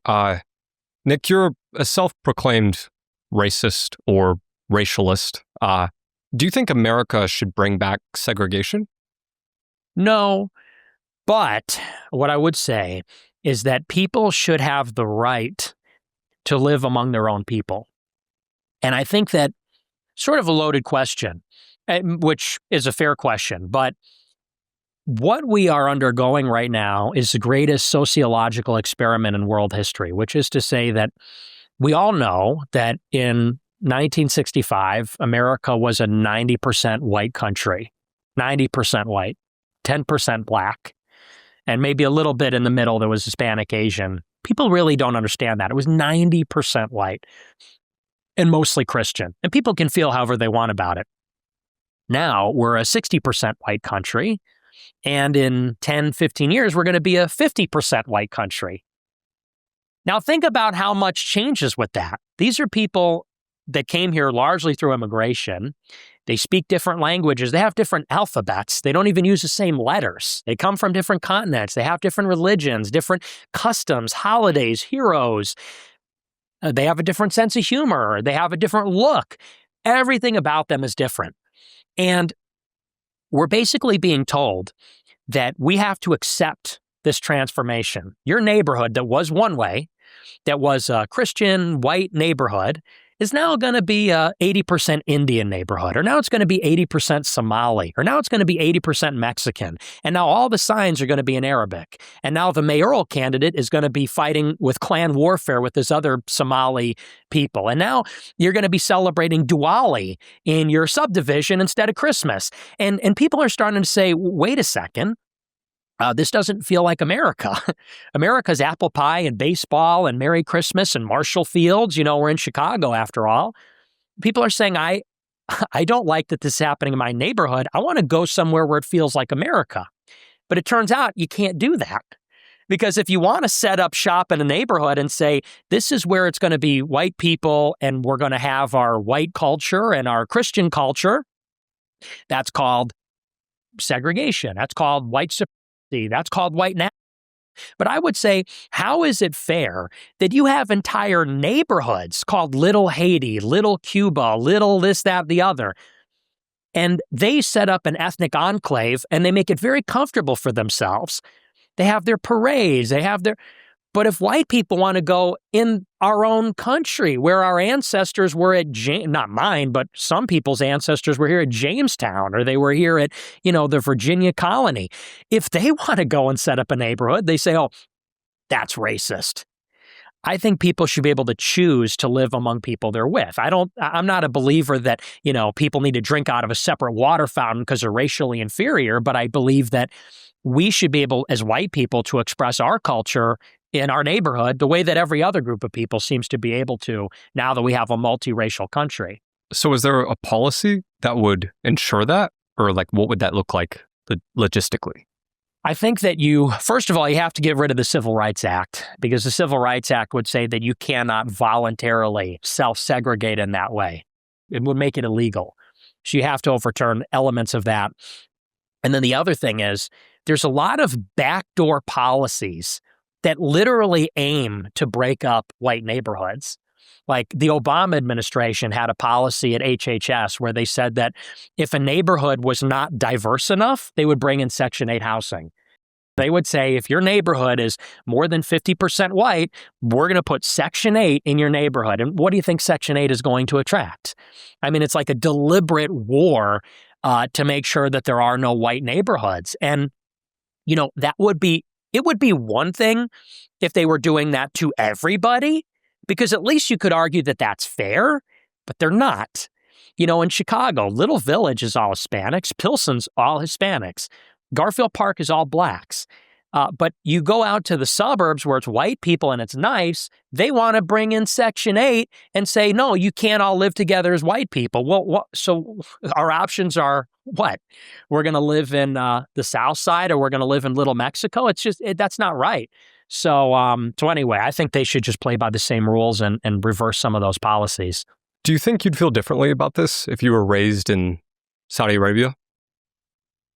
As a white person or as an Arab? An Arab, yeah. Well, I mean, if you're coming from a different culture, that's sort of the point. Right. It's like you're not the same. And so somebody that's coming from, let's say, Saudi Arabia, why would I want to leave? If I'm Saudi, I live in a country with all Arabs and all Muslims. They don't even allow churches over there. because it's the Holy Land. It's the land of the prophet. And the Hejaz, forget about it. In Mecca, Medina, you're never going to get a church. You're never going to get a synagogue. Osama bin Laden, part of the fatwa is because we had a military base in the Holy Land in Saudi Arabia. And that's sort of the point, which is that if you're born in India, you're born in China, you have my sympathy. But if you're born in these other countries, that's your home. We're doing things the way we've done it for 3,000 years since the Indus River Valley civilization. We have our Chinese culture, we have our Indian culture. We could always go home. But if you're born in America, you're told this country's for everybody. Oh, your neighborhood is being changed? Well, that's the value of diversity. And it's like, well, you have a home, you have a place to return to. Where's my home? My home is for everybody. My home is supposed to be here so everyone can have an opportunity and everybody can set up a homeless encampment. White people in Europe and the United States are saying, well, what about us? Do we get to have a country? Do we get to have a government, traditions?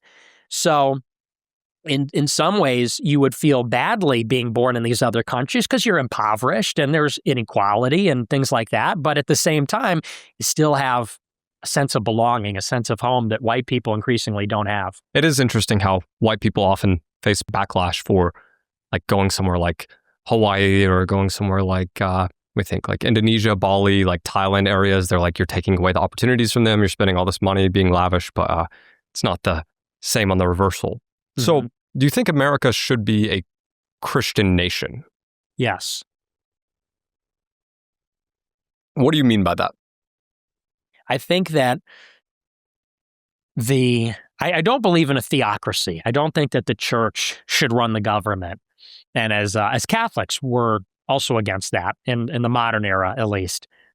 And because it wasn't like that before. Yeah.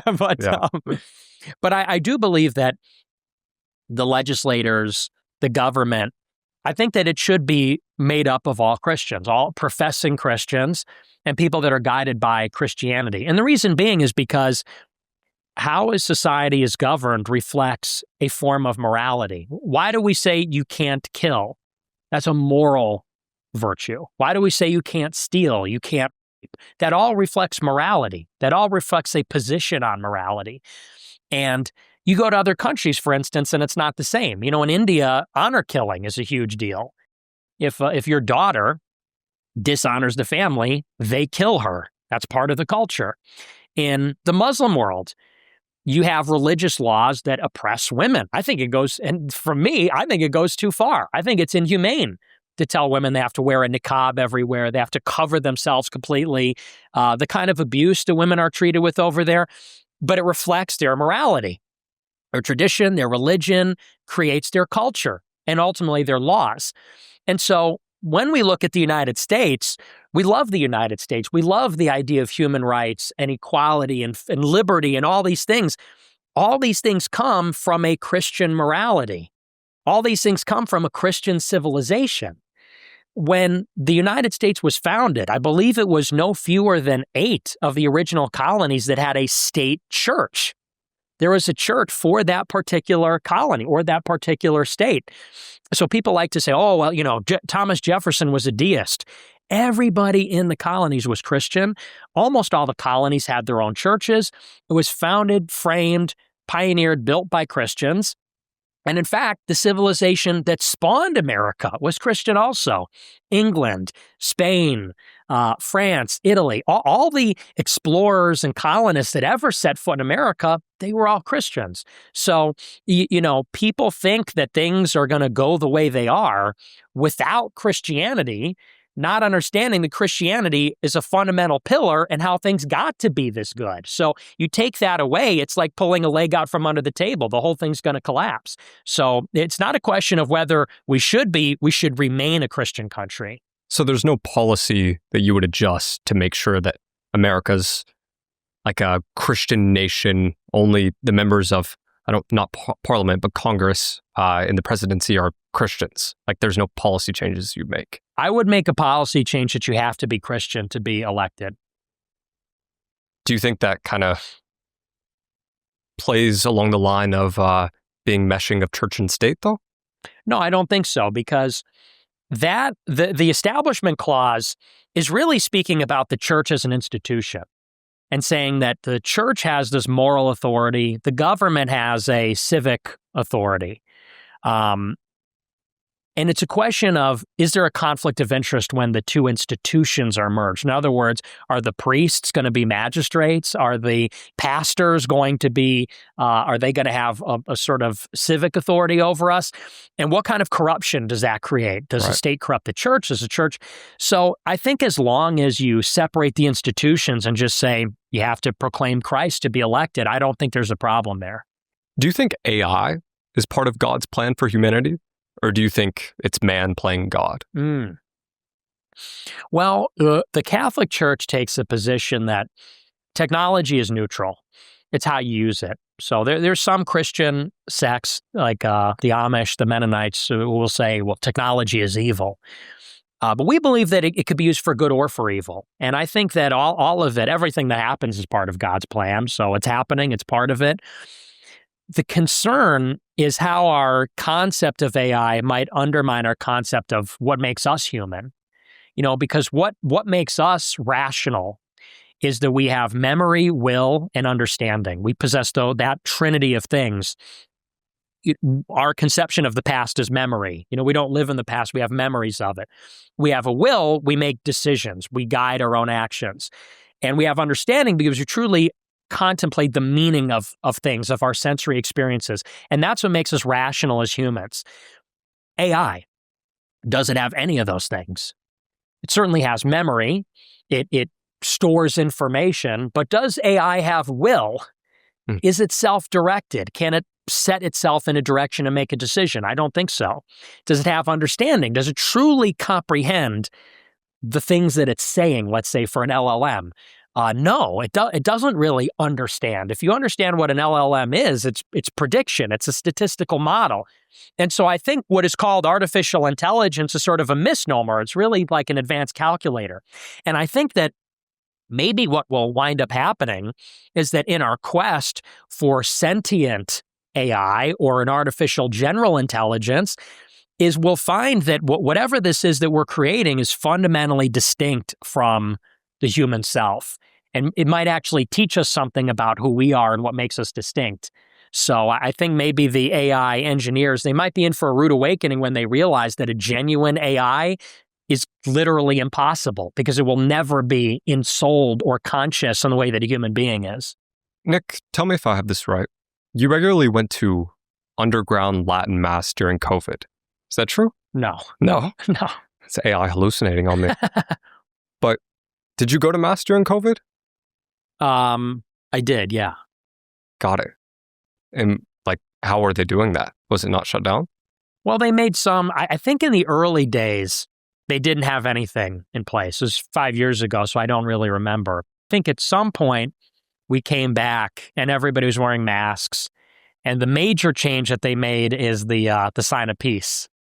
So in the old days, when you did the sign of peace, you would shake hands with everybody. Peace be with you. And now you do like a wave. Peace be with you. You do a wave. And that's the only real major change. They did masks, they did that, but overall it was basically the same. Do you ever regret not becoming a priest? No, I don't think I was up for that. No? No, because I wanted to be a priest when I was very young.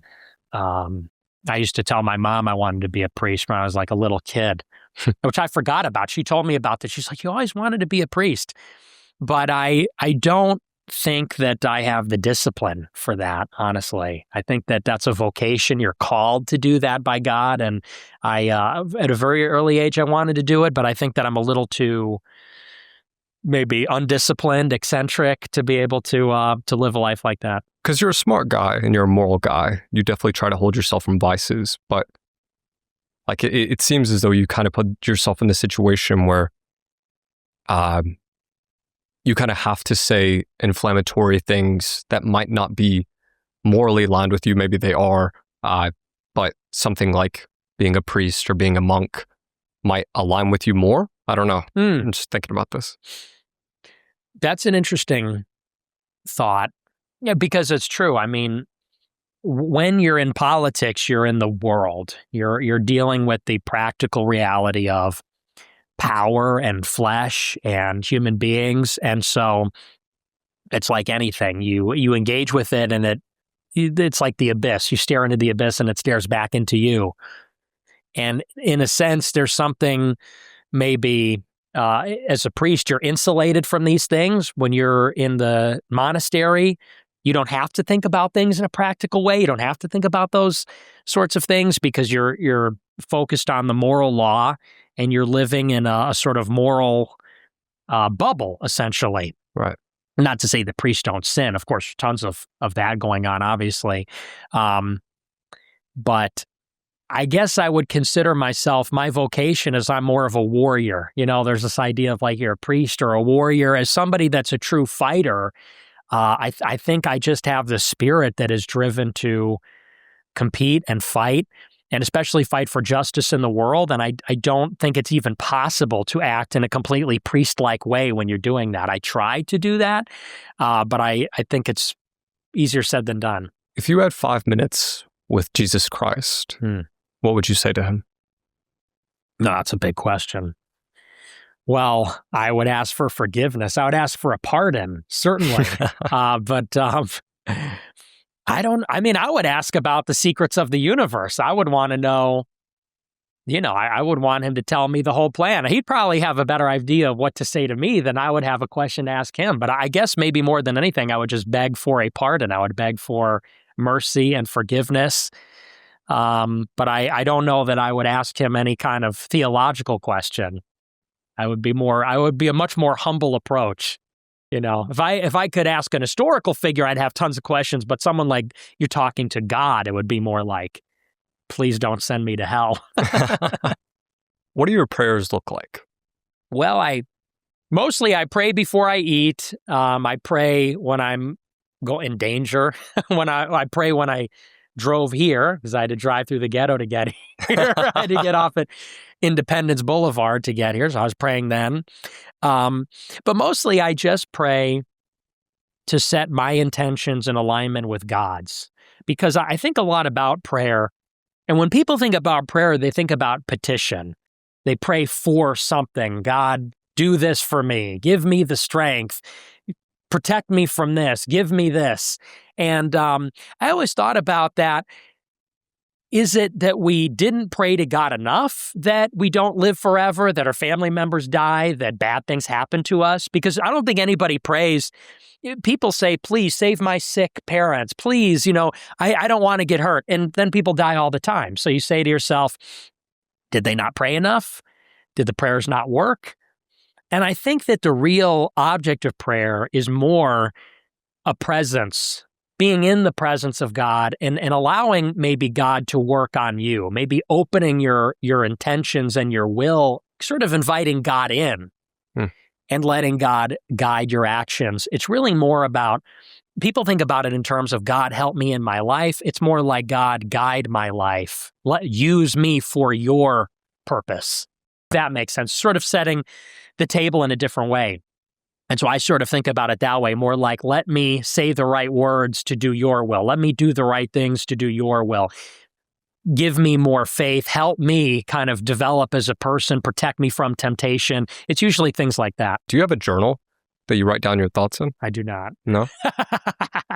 Do you think there's any significance to dreams? I do. I'm a huge believer in dreams. Have you ever had a dream that later became true? Yes. Yes, and it was disturbing. I had a dream in August of 2019, and it was so vivid that I talked about it on my live stream.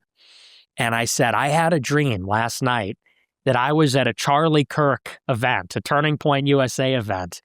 And maybe I'm not going to tell it perfectly, it was a long time ago, but I said it, and years later, somebody pulled the clip. And I said, in the dream, my followers were asking Charlie questions and pressing him, and they were being thrown out of the event.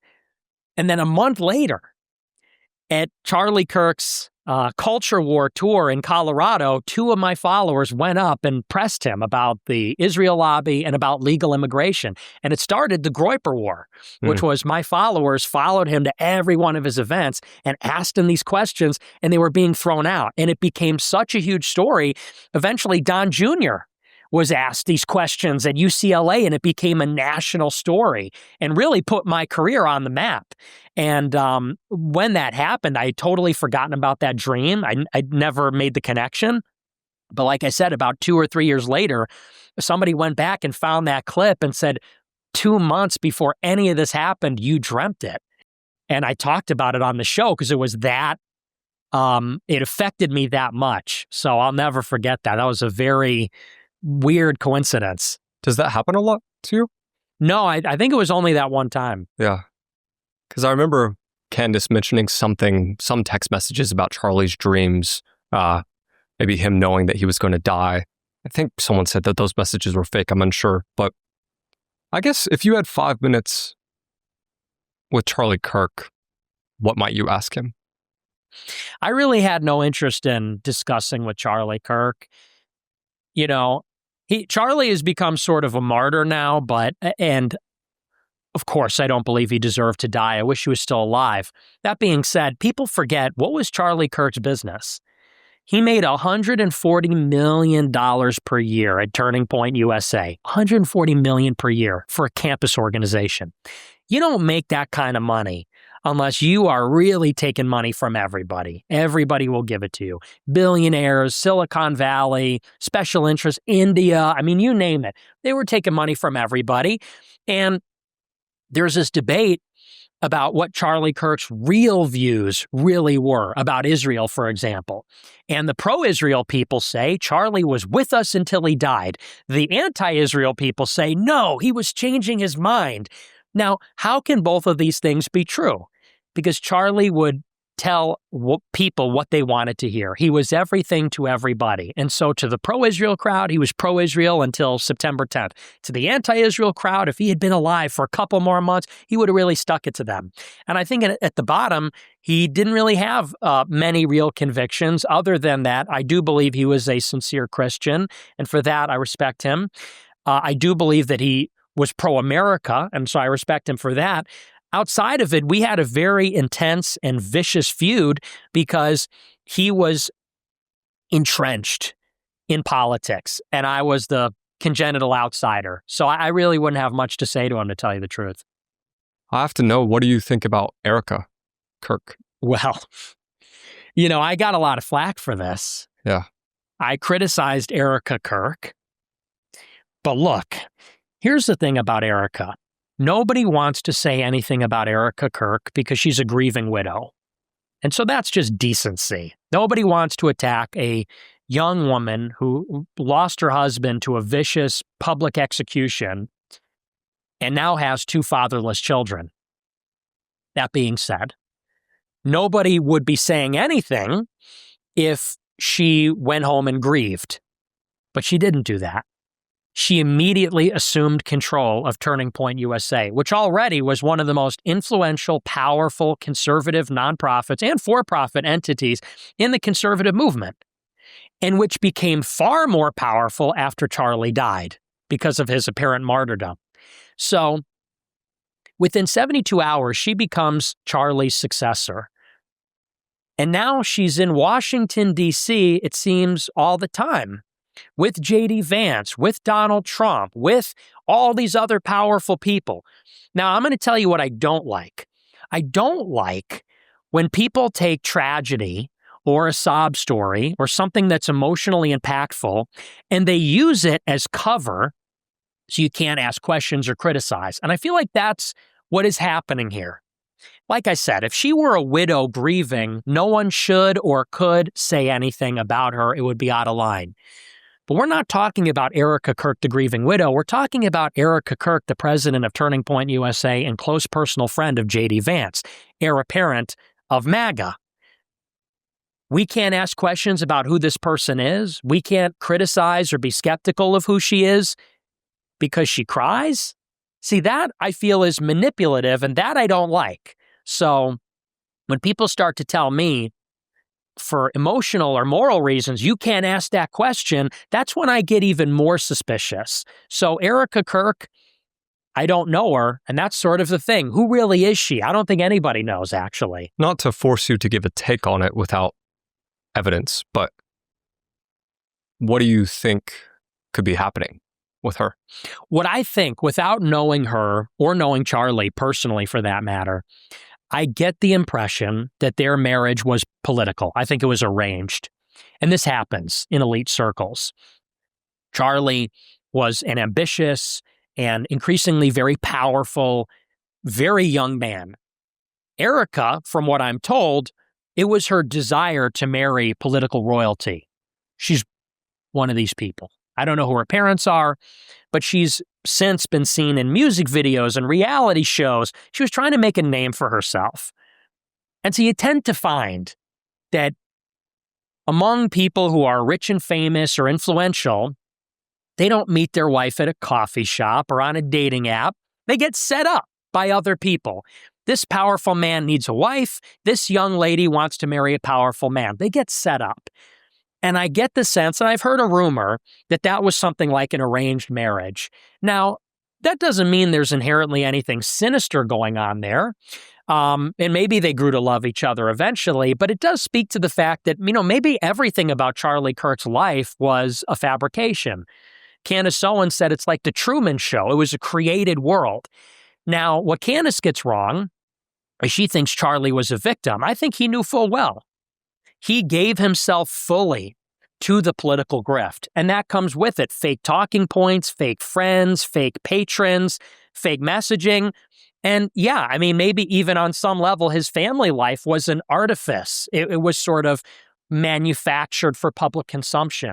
Now, that's me saying that from the outside looking in as someone speculating, but it looks to me like that was an arranged marriage. And if so, you have to wonder, does this woman have political ambitions? Because that's what everybody's thinking. This is your Kyle Rittenhouse. This is your, whatever. This is your political victim who is now going to give a political endorsement or maybe be a political contender in the future. That's what makes me a little skeptical. When she said this line about the cries of this widow will echo like a battle cry, and she goes up on the show a week after his death and says, we have more business than ever. We're going to keep fighting. It's like, okay, so now you're a political figure. Oh, and also I can't criticize you because you were the victim of a tragedy.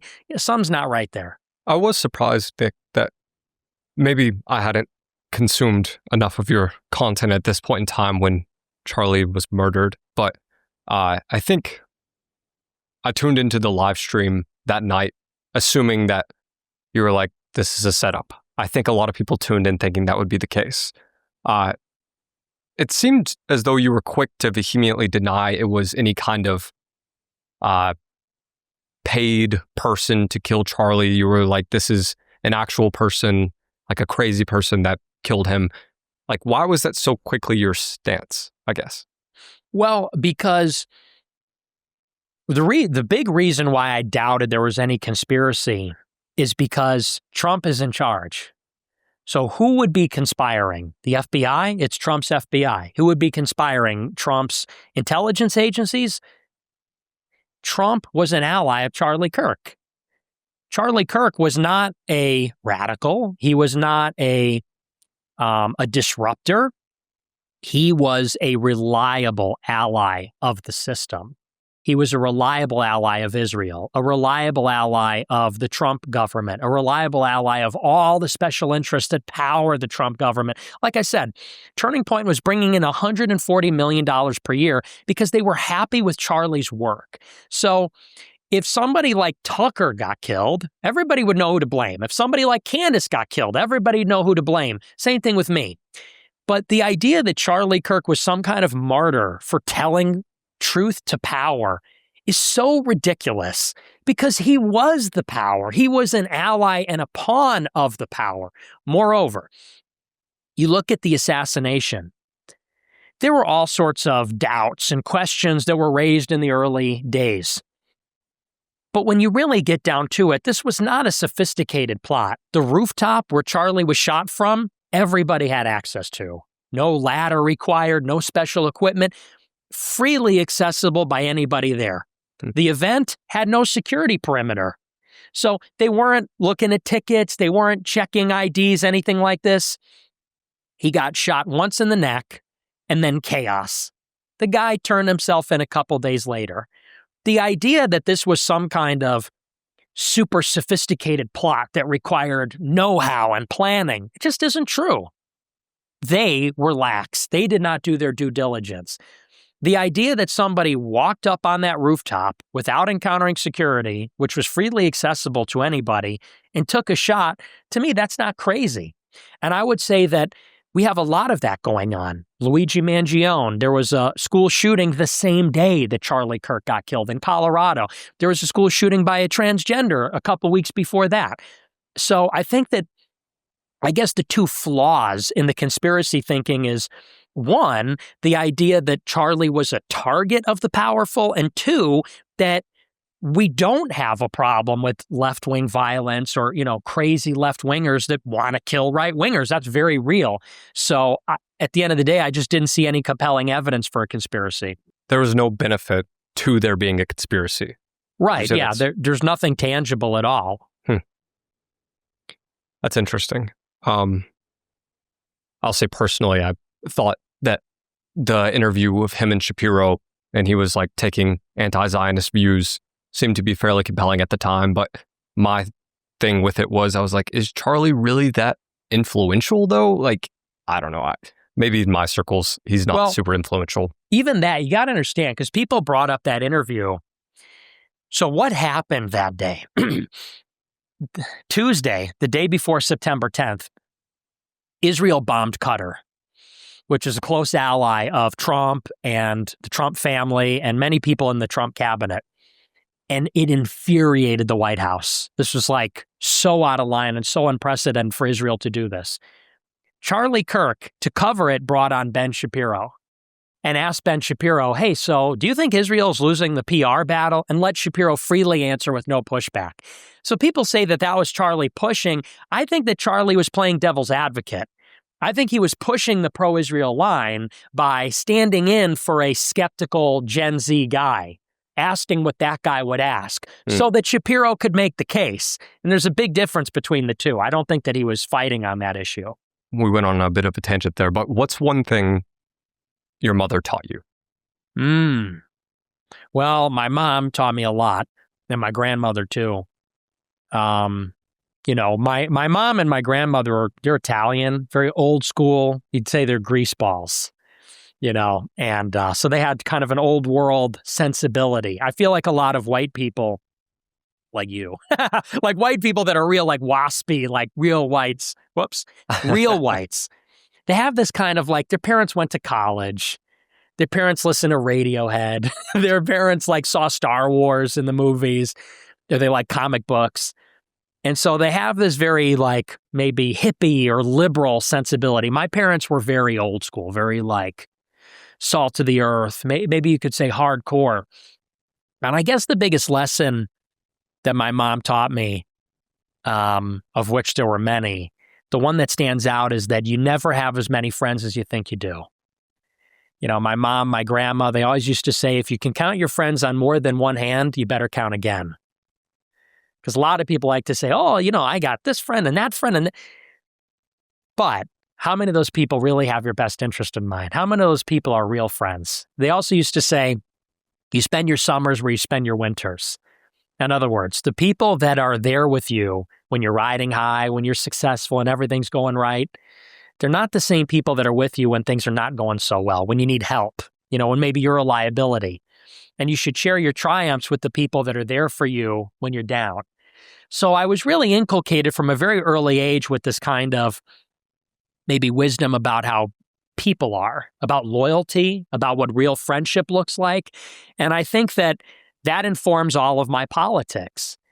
It's about looking for your people, looking for who's really your own kind. And that doesn't necessarily mean your own race, necessarily, but it means taking your own side, looking out for your own best interest, looking out for yourself, your family, your friends, your allies. that's really what my whole politics is based on some level, is that politics of personal loyalty. I guess that's the biggest thing that I was taught in a number of different ways. You mentioned earlier in this interview losing 8 of 10 of your friends around the January 6th incident. You said there was no one in particular that stuck out as being a hard one to lose. Who's that person that's kind of been there with you for all of it that maybe you haven't talked about? You don't have to dox them, but... Well, there's been many. I've met, and that's a lame answer, but... Who's the person you call when something really bad happens, I guess?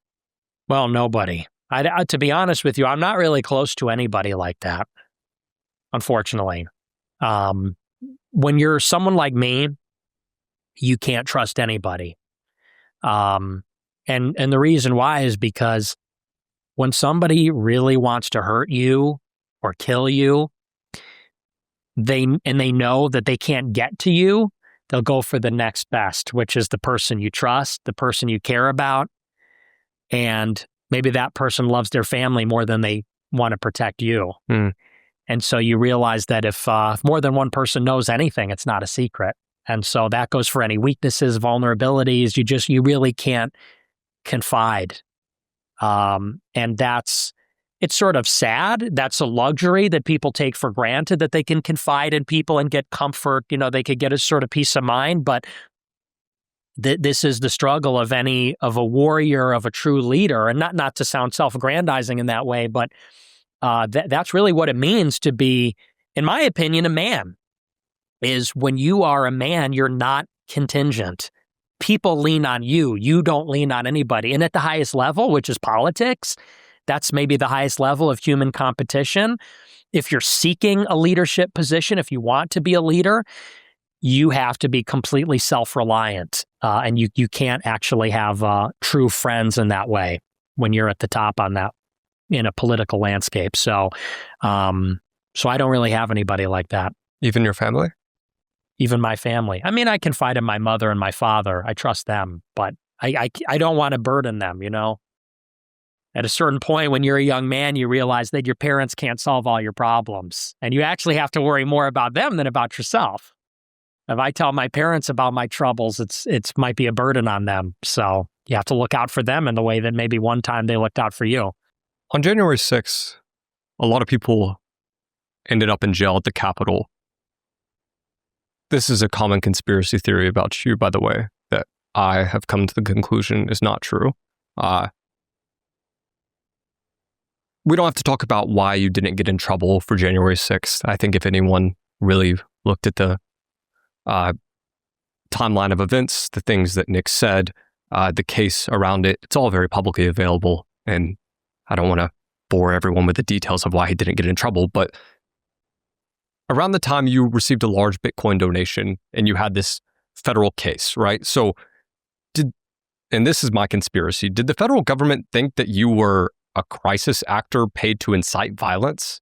I think they did. It's funny you say that because I think that's exactly what happened, actually, is, and the story of January 6th is a long and complicated story. Which is really unique to my situation because it does have to do with the Bitcoin donation. And basically, in December of 2020, I got this huge Bitcoin donation, which when I received it, I had no idea who gave it to me. It was an anonymous donation. And so an anonymous person basically sent me one email and said, I sent you some Bitcoin, and it was $250,000. And I replied and said, hey, let's get on the phone. I appreciate the donation. Is there anything I could do? And I never heard back. Well, then January 6th happened, and the government found out who this person was. That donation became a subject of an investigation. And they determined that it was a French hacker who apparently left a suicide note, and in the note said that he was bequeathing his fortune to people that he thought were fighting for Western civilization. Now, I don't know. That is what is reported. I assume that's true because they did find that someone committed suicide the day I received the donation from the person who left the note. But what I think the government concluded is that this was a foreign operation, that I received a vast sum of money from maybe Russia or France or some other country to lead an attack on the government. And I think that because, and it looked very suspicious because it was a huge amount in Bitcoin right before the Capitol attack. And I think they saw that and assumed that this was some kind of foreign operation.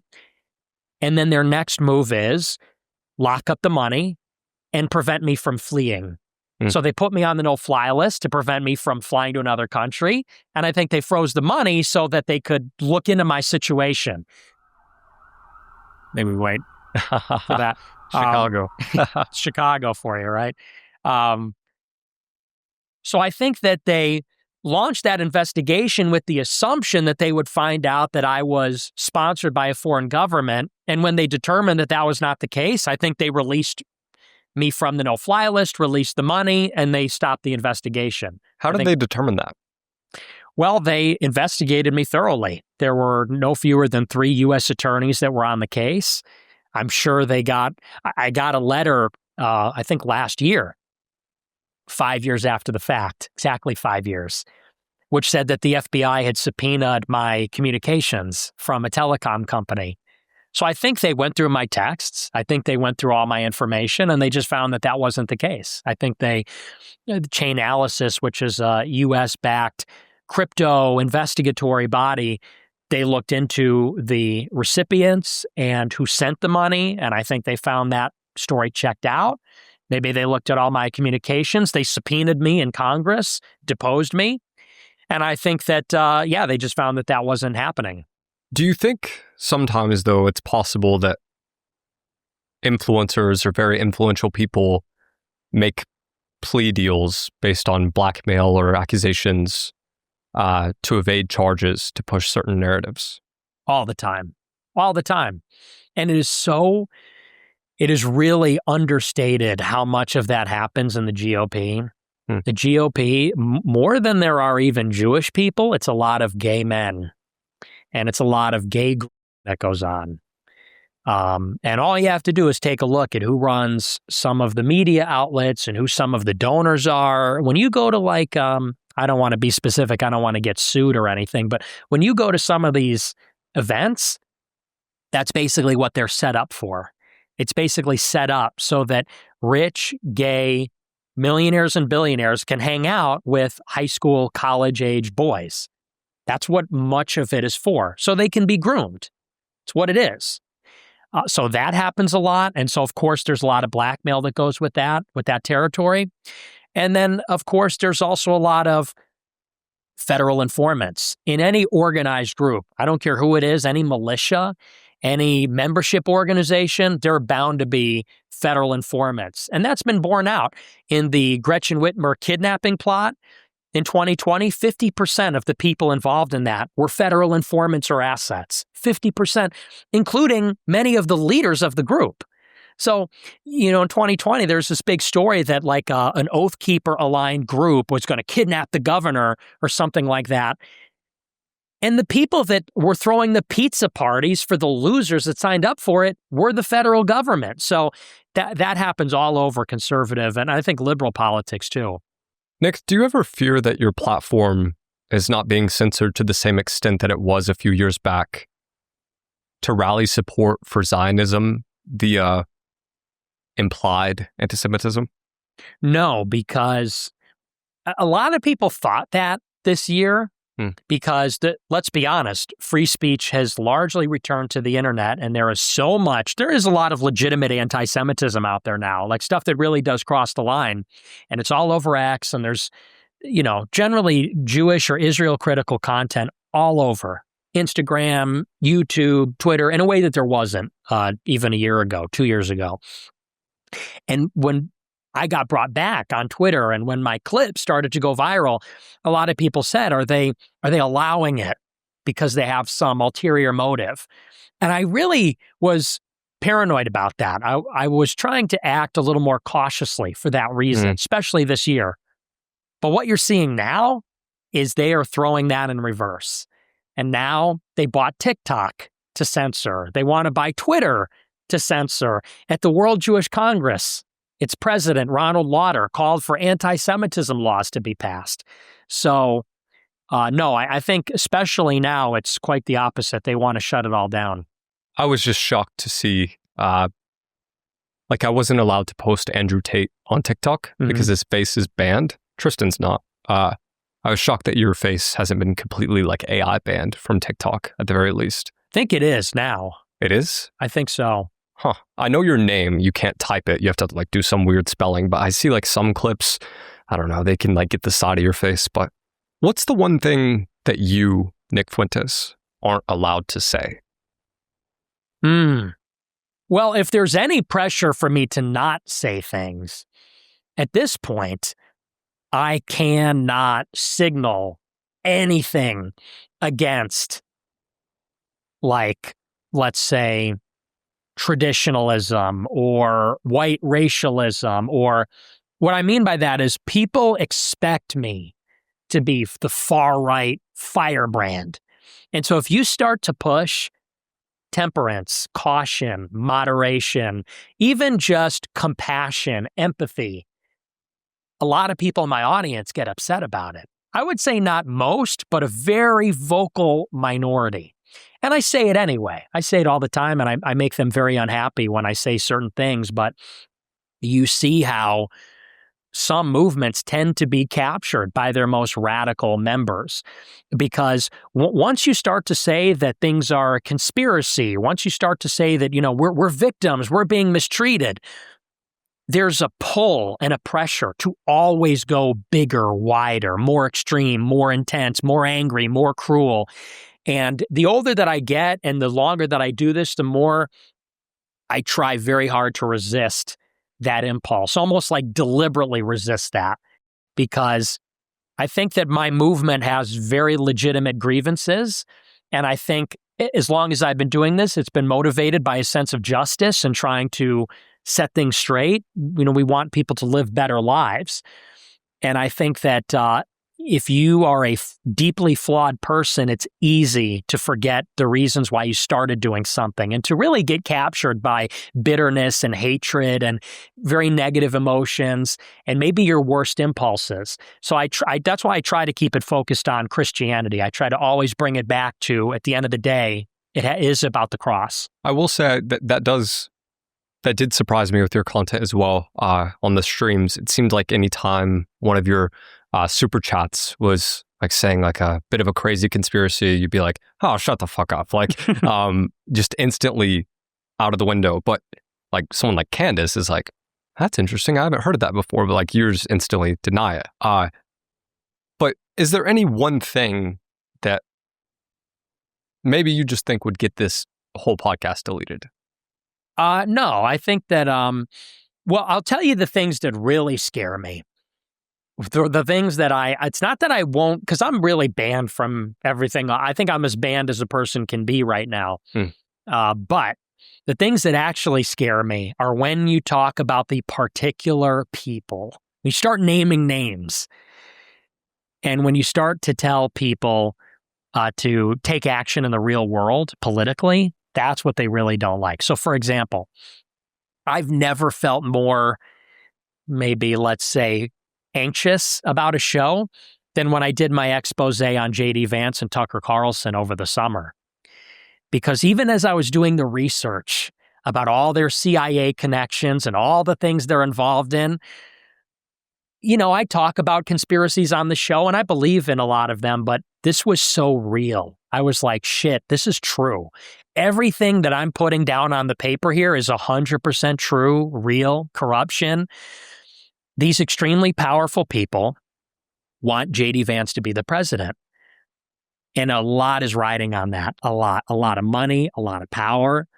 And I knew doing that show that if I go in against J.D. Vance, I'm putting a big target on my back. If I go out and raise a flag and say, we're going to go to the Iowa caucus and try to deny J.D. Vance the nomination for president, I'm throwing a wrench into a very big plan of very powerful people, rich, connected to the CIA and big tech, and they're not going to like that. And it would not be expensive or impossible for them to kill me. in the next 2 or 3 years. So that was the only time I really got freaked out, because it's like, these are real people with real names and real companies, very rich, with a very real plan that is pretty plain to see. And I know that if I expose that, they will not be happy. So that freaked me out a lot. What is the plan with JD Vance? Well, here's a little sampling of what they have in mind. Okay. Trump gets shot in the ear in July 2024. Elon Musk, Tucker Carlson, and Peter Thiel call Trump, and they say, you have to pick JD Vance or else the neocons might really kill you next year. Weird timing, weird thing to say. So Trump chooses JD Vance the following week at the RNC to be his vice president. Very weird. Why? Because JD Vance is a freshman senator who is 2 years into his term. So he's a private citizen. In 2022, he's elected to the Senate. 2024, he's the vice president of the United States of America. How does a person rise so quickly? Well, the backing of little tech. These disruptive defense tech companies like Palantir, Anduril, OpenAI, X, Tesla, the PayPal mafia, this group of billionaires, he's their guy, and they bought Trump. They fundraised for Trump to get Trump to pick him. Okay, so Trump wins the election. JD Vance has to leave the Senate to run for vice president. So this opens up a Senate seat in Ohio. And JD Vance was the senator there, so he's got a lot of influence. Well, who do they want to run in Ohio now as the governor of the state? Vivek Ramaswamy. Now, Vivek's competition in the Republican Party, who was going to run for governor, I think it's lieutenant governor, he was appointed to replace JD Vance in the Senate. You see? So JD Vance leaves the Ohio Senate seat to be VP. Trump and Vance, using their political capital, steer the lieutenant governor into that Senate seat to take him out of the running for governor. Now Vivek Ramaswamy has a clear shot. Vivek Ramaswamy is a Yale Law School colleague of JD Vance's. Vivek Ramaswamy was a big booster with little tech behind the Trump campaign. You know where Anduril is going to open up their drone company, their drone factories? In the state of Ohio. Anduril is run by Palmer Luckey, who is given a second chance by Peter Thiel.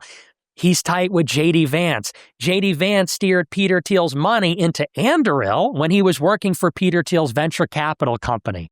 You see how all this works? So Vance is VP. Vivek is going to be the governor of Ohio. And they're going to give Anduril favorable jurisdiction to open up their big drone factory with the government contracts from the Department of War. And they're going to do it in Ohio, where their guy is now running the state. This is how that kind of corruption works. Now, when JD Vance, well, this is their plan. When he becomes the president of the United States, they're going to give. You think AI is at a productivity boom right now? Wait until the U.S. military gets involved. The U.S. government is all in on the AI race against China. It's going to change everything in the economy, everything in the defense sector. It's going to change how wars are fought. Who is going to be the beneficiary of all that investment, all those government contracts? It's going to be whoever is friends with the president of the United States after the next election. So if JD Vance gets in, it's going to be Palantir, Peter Thiel, Alex Karp. It's going to be Anduril, Palmer Luckey. It's going to be OpenAI, Sam Altman. It's going to be Grok, Elon Musk, Tesla with their robots. That's the end goal. So it's really, one way you could look at it is a coup. This is their guy. They use Trump as a Trojan horse, or maybe another analogy, they let JD Vance draft behind him. And then once Trump is discarded as a lame duck, they'll anoint Vance. And then he's going to pour all these maybe trillions of dollars in value towards their companies, and they will become the new oligarchs of America. That's the end game. You don't think Peter Thiel is the Antichrist? He might be. Who knows? You don't think Gavin will beat JD Vance? That's the thing. I mean, they want Vance to be the nominee. at the end of the day, they are in a fight with other factions. You know, the PayPal mafia, they're not all powerful. They're a faction. There's no central, you know, so some people believe in like the grand conspiracy where everything that happens is orchestrated and all the sides are illusory. They're all like secretly working together. And I don't think that's true. I think that the left is a faction. I think that the PayPal mafia is a faction. And the left will be fighting for Gavin Newsom, and it'll be a real competition. I think that, you know, in 2024, if it is Gavin and Vance, it'll be a close election because Vance, I think he might suffer from the same thing that Ron DeSantis did, which is that there's an idea of J.D. Vance, just like there was an idea of Ron DeSantis. There's like a conceit. The conceit of Ron DeSantis is he's like Trump without all the baggage. He's like Trump, but he's more presidential. He's more of a policy wonk. He's actually going to be a better governor, like he can govern better president, but he's able to govern better. And I think the conceit behind Vance is he is he's from Ohio, he's from Appalachia, he's got this story, but he made something of himself, and he's going to appeal to like the Trump base and the very far right, but he's also smart, so he could appeal to the New York Times college-educated white people. That's an idea, but it's not tested. And I think that once Vance goes out on a national stage, he might not be as popular as he is in Dime Square in New York City or, you know, in these places where he gets fluffed by his donors. I think it'll be a different story, but he might be popular. Who knows? Klav said that JD would lose to Gavin because Gavin mogs. He does mog. It's true. Do you think America should get rid of democracy? I think we should definitely. We have too much democracy. I mean, right now, you know, getting back to the conversation before, the country is sort of like a lame conservative talking point, but it is true that America was founded as a republic, not a democracy. And the idea behind that is we have some democratic processes, like we have voting. So there's something democratic about voting, but a democracy, strictly speaking, is mob rule. Whatever the majority votes for, that's what we're going to get. And there's a democratic idea, which is that there's something necessarily good about this. Like if a decision comes from the people, it's good, it's valid. And I don't think that's true. I don't think necessarily that the people are inherently better than the aristocracy or the monarchy because they're still made up of human beings. And so there's a democratic idea that says that the more vulgar, the more poor, the lower station that a person has, the more noble they are. And the richer and more powerful that somebody is, they're evil and corrupt and greedy. And that's sort of a communist idea. That's like a communist idea that wealth is inherently evil or that power is inherently evil. And it sounds correct. I would say it's more apt to say that power tends to be corrupting rather than it's inherently evil by itself. And so there's a lot of rich people that are greedy. There's also a lot of rich people that are very competent. How did they get rich? They're very smart. They're very good at what they do. They work hard. There's nothing wrong with that. And there's a lot of poor people. They're not poor because they're unlucky. They're poor because they don't work hard. You know, that's not all poor people, but there's a lot of poor people that, look, if you gave them cash payments, they would spend it on alcohol and lottery tickets. And there's nothing good about that necessarily. They would mismanage the money. So I'm fundamentally against this democratic man, the democratic society, which says that the lower, the more universal, the poorer, the more unsophisticated, the more vulgar, the better. No, I disagree with that. And I think that the framers had it right when they said that the people, just like the landed aristocracy, just like the federal government, needs to be put in check. And so that's why we have a federal system. That's why we have a Republican system. That's why we have a system where you have state governments that do one thing and a federal government that does another. That's why you have one chamber that is elected by the people and one that is elected by the states, and so on and so forth. So I think that we have too much democracy. We should have less of it. So would you say Let me ask you this. Gosh. Can cut it out if you want. But do you think violence is ever justified against the government if they don't align with your political views? Well, I would say that violence never occurs against the government. It occurs against people. That's always the rub, because people always like to say, well, we're never going to vote our way out of this and things like that. But when you're talking about violence, you're talking about killing, and who's going to do the killing and who's going to die. And I think that we recognize that, first of all, as Christians, that murder is wrong. And so at what point does someone forfeit their life? And who's the judge of that? Like the United Healthcare CEO, people said, well, the healthcare industry is corrupt. So we're judge, jury, and executioner over every person that works in the healthcare industry, or the executives, or whoever the decision makers are.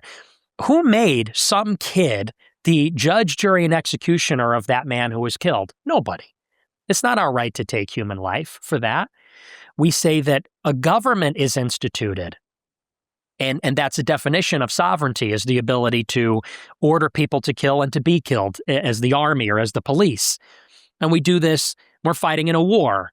Or sometimes the police have to do this to criminals. But there's a process for this. There's accountability. We have laws where there's a social contract. We come together and have representatives who say, these are going to be the laws, and we're going to hire law enforcement to enforce them, and you get a jury and a judge, and there's a process. So I'm fundamentally against the vigilantism. I'm fundamentally against anarchism, and I'm against the taking of human life by ordinary people like that. I don't think we have any right to do that. So I'm not a violent revolutionary. I think it's evil. What's the alternative, Well, I think the alternative is how the Christians evangelized the Roman Empire. The Christians, unlike Muslim assassins and the succession crises in the aftermath of Muhammad's death, the Christians didn't go and kill Caesar. They didn't go and kill legionaries. They took the persecution. They accepted it. And, 11 out of the 12 apostles were martyred. They were all murdered, many of them crucified like Christ. And it was the witness of their voluntary persecution, which is what won over people to their cause. So I think the alternative is a nonviolent approach, like Gandhi, like Jesus. And that sounds corny when people say Gandhi, but I think there's something to that. I'm not a person that believes that the ends justify the means, where anything is licensed to get a certain outcome. I think if you forfeit your soul in the process, what was the end? What was the actual goal then? So I think the alternative is we have to have a nonviolent movement. So I guess the year is 2036. Nick Fuentes is elected president of the United States. What does day one look like in Nick Fuentes America? Day one is going to be ugly. No, but look, day one. Also, I should have clarified. Would you run for president? Maybe. I don't know. I don't think I could ever win because I'm too offensive. I'm too provocative. But assuming I did, and if I won, I would immediately, here's the role of the president. The president is the chief law enforcement officer of the country. That's really the goal. The executive is to execute the laws that are passed by Congress. And what is happening right now is of course, the nation's in open rebellion. We have a criminal illegal alien population of maybe 40 million people. We don't even know. It could be 20, 30, 40, maybe 50 million illegal aliens here. And they all have to be returned. At the minimum, many of them, tens of millions of them have to be returned because they have no legal standing here. Well, what happens when you try to do this? You see what's happening in Broadview here in Illinois. You get riots, you get protests, you get the mayor and the governor resisting. You got to go in and arrest those people too. What else is happening in Chicago and New York and LA? Rampant crime, chaos, murder. There was a story last night. Somebody drove a stolen car through the window of a luxury store and did a grand theft in the store and got away. And this happens all the time in Chicago. So if I were president on day one, I'm bringing the National Guard everywhere. I'm talking hundreds of thousands of National Guard in all the major cities. And we are putting that shit on lock. It is going to be martial law. We are getting in the public transit. We are going to be in the city square. We're going to be in the worst neighborhoods. We are going to be, if this is the case, it would be visible. It would be broken window policing. You know, every crime is going to be punished. Littering, you know, vandalism, graffiti, everything is going to be punished. And many people are going to be deported. And the message would be, we have laws here. We don't fuck around. This is the United States. You have to follow the law. And we're no longer going to pander to criminals. If you're a criminal, you're going to jail. You know, we're not going to have a society where peaceful, law-abiding people are held hostage by opportunists and predators and violent people. It's going to be the reverse.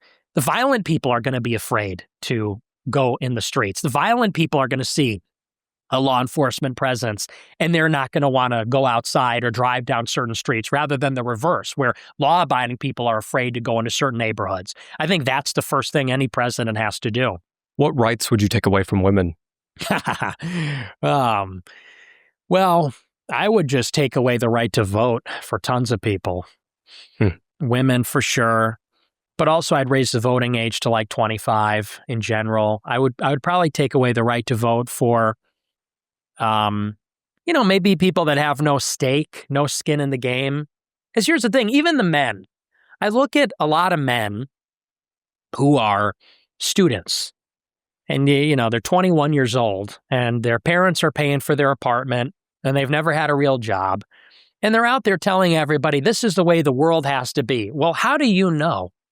You know, if you don't own property, and you don't know, like, how the trains run, because if you, let's say you even own your own home, you need to know a little bit about how the world works. You need to know about weather. You need to know about moisture. You need to know about, you know, like basic things for how we have a human habitation. You know what I'm saying? Property developers uniquely understand these things, taxes and insurance and code and how money is made. Like, they understand what makes the world go round. An 18-year-old that is renting an apartment and never had a real job and is basically their parents are paying for everything. They don't have a car. They really have no way of knowing how the world works. And they also have no skin in the game. Whoever wins the election, it doesn't really matter that much, actually, for them. So I would say that we have to really seriously consider reworking who is eligible to vote based on, you know, who we would entrust that decision with, who we'd feel comfortable entrusting the decision of who should run our country with. And, you know, what comes to mind is people with children, people that own property, people that are of a certain age, people that have had military service, people that speak English. You know, how about that? I mean, there would be some requirements that'd be introduced. Who would you appoint to your cabinet? Oh, it wouldn't be anybody in politics. I think we need like a throw all the bastards out mentality. I think they're all corrupt. So I would probably solicit people from the country to run the government. What's the first thing you would ask the guys in suits about? Oh, aliens. Aliens, I would ask them about, I would ask them about JFK. But I think we basically know what happened there. I would ask them about all the spy stuff that goes on between us and the other countries. But to tell you the truth, I'm not a big conspiracy theorist. Like, I actually don't believe there is some, like, really shocking hidden truth. You know, some people are waiting to discover that, like, we encountered aliens years ago. I don't think that's true. I think that what we see is what we get, basically. And it doesn't go much further beyond, you know, what's in your imagination about what billionaires do, you know? Really? Yeah. Well, I mean, I'm just thinking of some things that you've said. You've kind of pointed to the fact that, like, the nation of Israel, Jewish people, etc., like, it's kind of like a cabal, and it's like very negative, and it's like about rebuilding the temple. Like there's a lot of stuff here. It's just like, do you not classify that as conspiratorial because there's just evidence for it? Yeah, basically. I mean, it sounds like a conspiracy to my Thanksgiving dinner, you know? Well, that's what I would say. I mean, what is a conspiracy? Conspiracy is when people work together for some, ulterior agenda or ulterior motive. And I think that happens in the world, but there's like a whole other category. I would say there's conspiracies that like powerful people work together for a hidden agenda. And then I think there's another category of conspiracy, which is that like reality isn't as it seems. There's conspiracies where there's no evidence for them. And they say that there's a fundamental deception about the nature of reality. So like aliens, that's to me a different category. To say that like when Jewish people talk about the third temple, they're doing that in the Israeli media, government ministers to talk openly about it. But you say that like humanity encountered extraterrestrial life and this has like implications for hidden technology and things like that, that's far-fetched. Or chemtrails and nanotechnology, like things like that, to me, that's just a domain of kookery. That's just crazy talk, in my opinion. That makes more sense. I have to interject this because I should have asked about it. Do you think the Axis powers should have won? No. I don't think that he should have won the war. But what I will say is it's a little more complicated than people realize, because what inevitably happened after the Axis lost? The Axis loses, and now we're in a war with the Soviet Union. And what people ignore is that in the interwar period, and even before, you had two ideologies, which was not just fascism or National Socialism, but communism. And you also had two countries that upset the balance of power in Europe. Because that's really what the wars were about. It's that Germany became by far and away the biggest and most powerful industrial country after unification, which upset the concert of Europe established after the Napoleonic Wars. Some people know about this, but the same thing was happening in Russia. Russia, throughout the 1920s and 30s and 40s, was on a war footing. The reason they were starving Ukrainians is because they were requisitioning grain to finance industrialization. Why? To build amphibious tanks.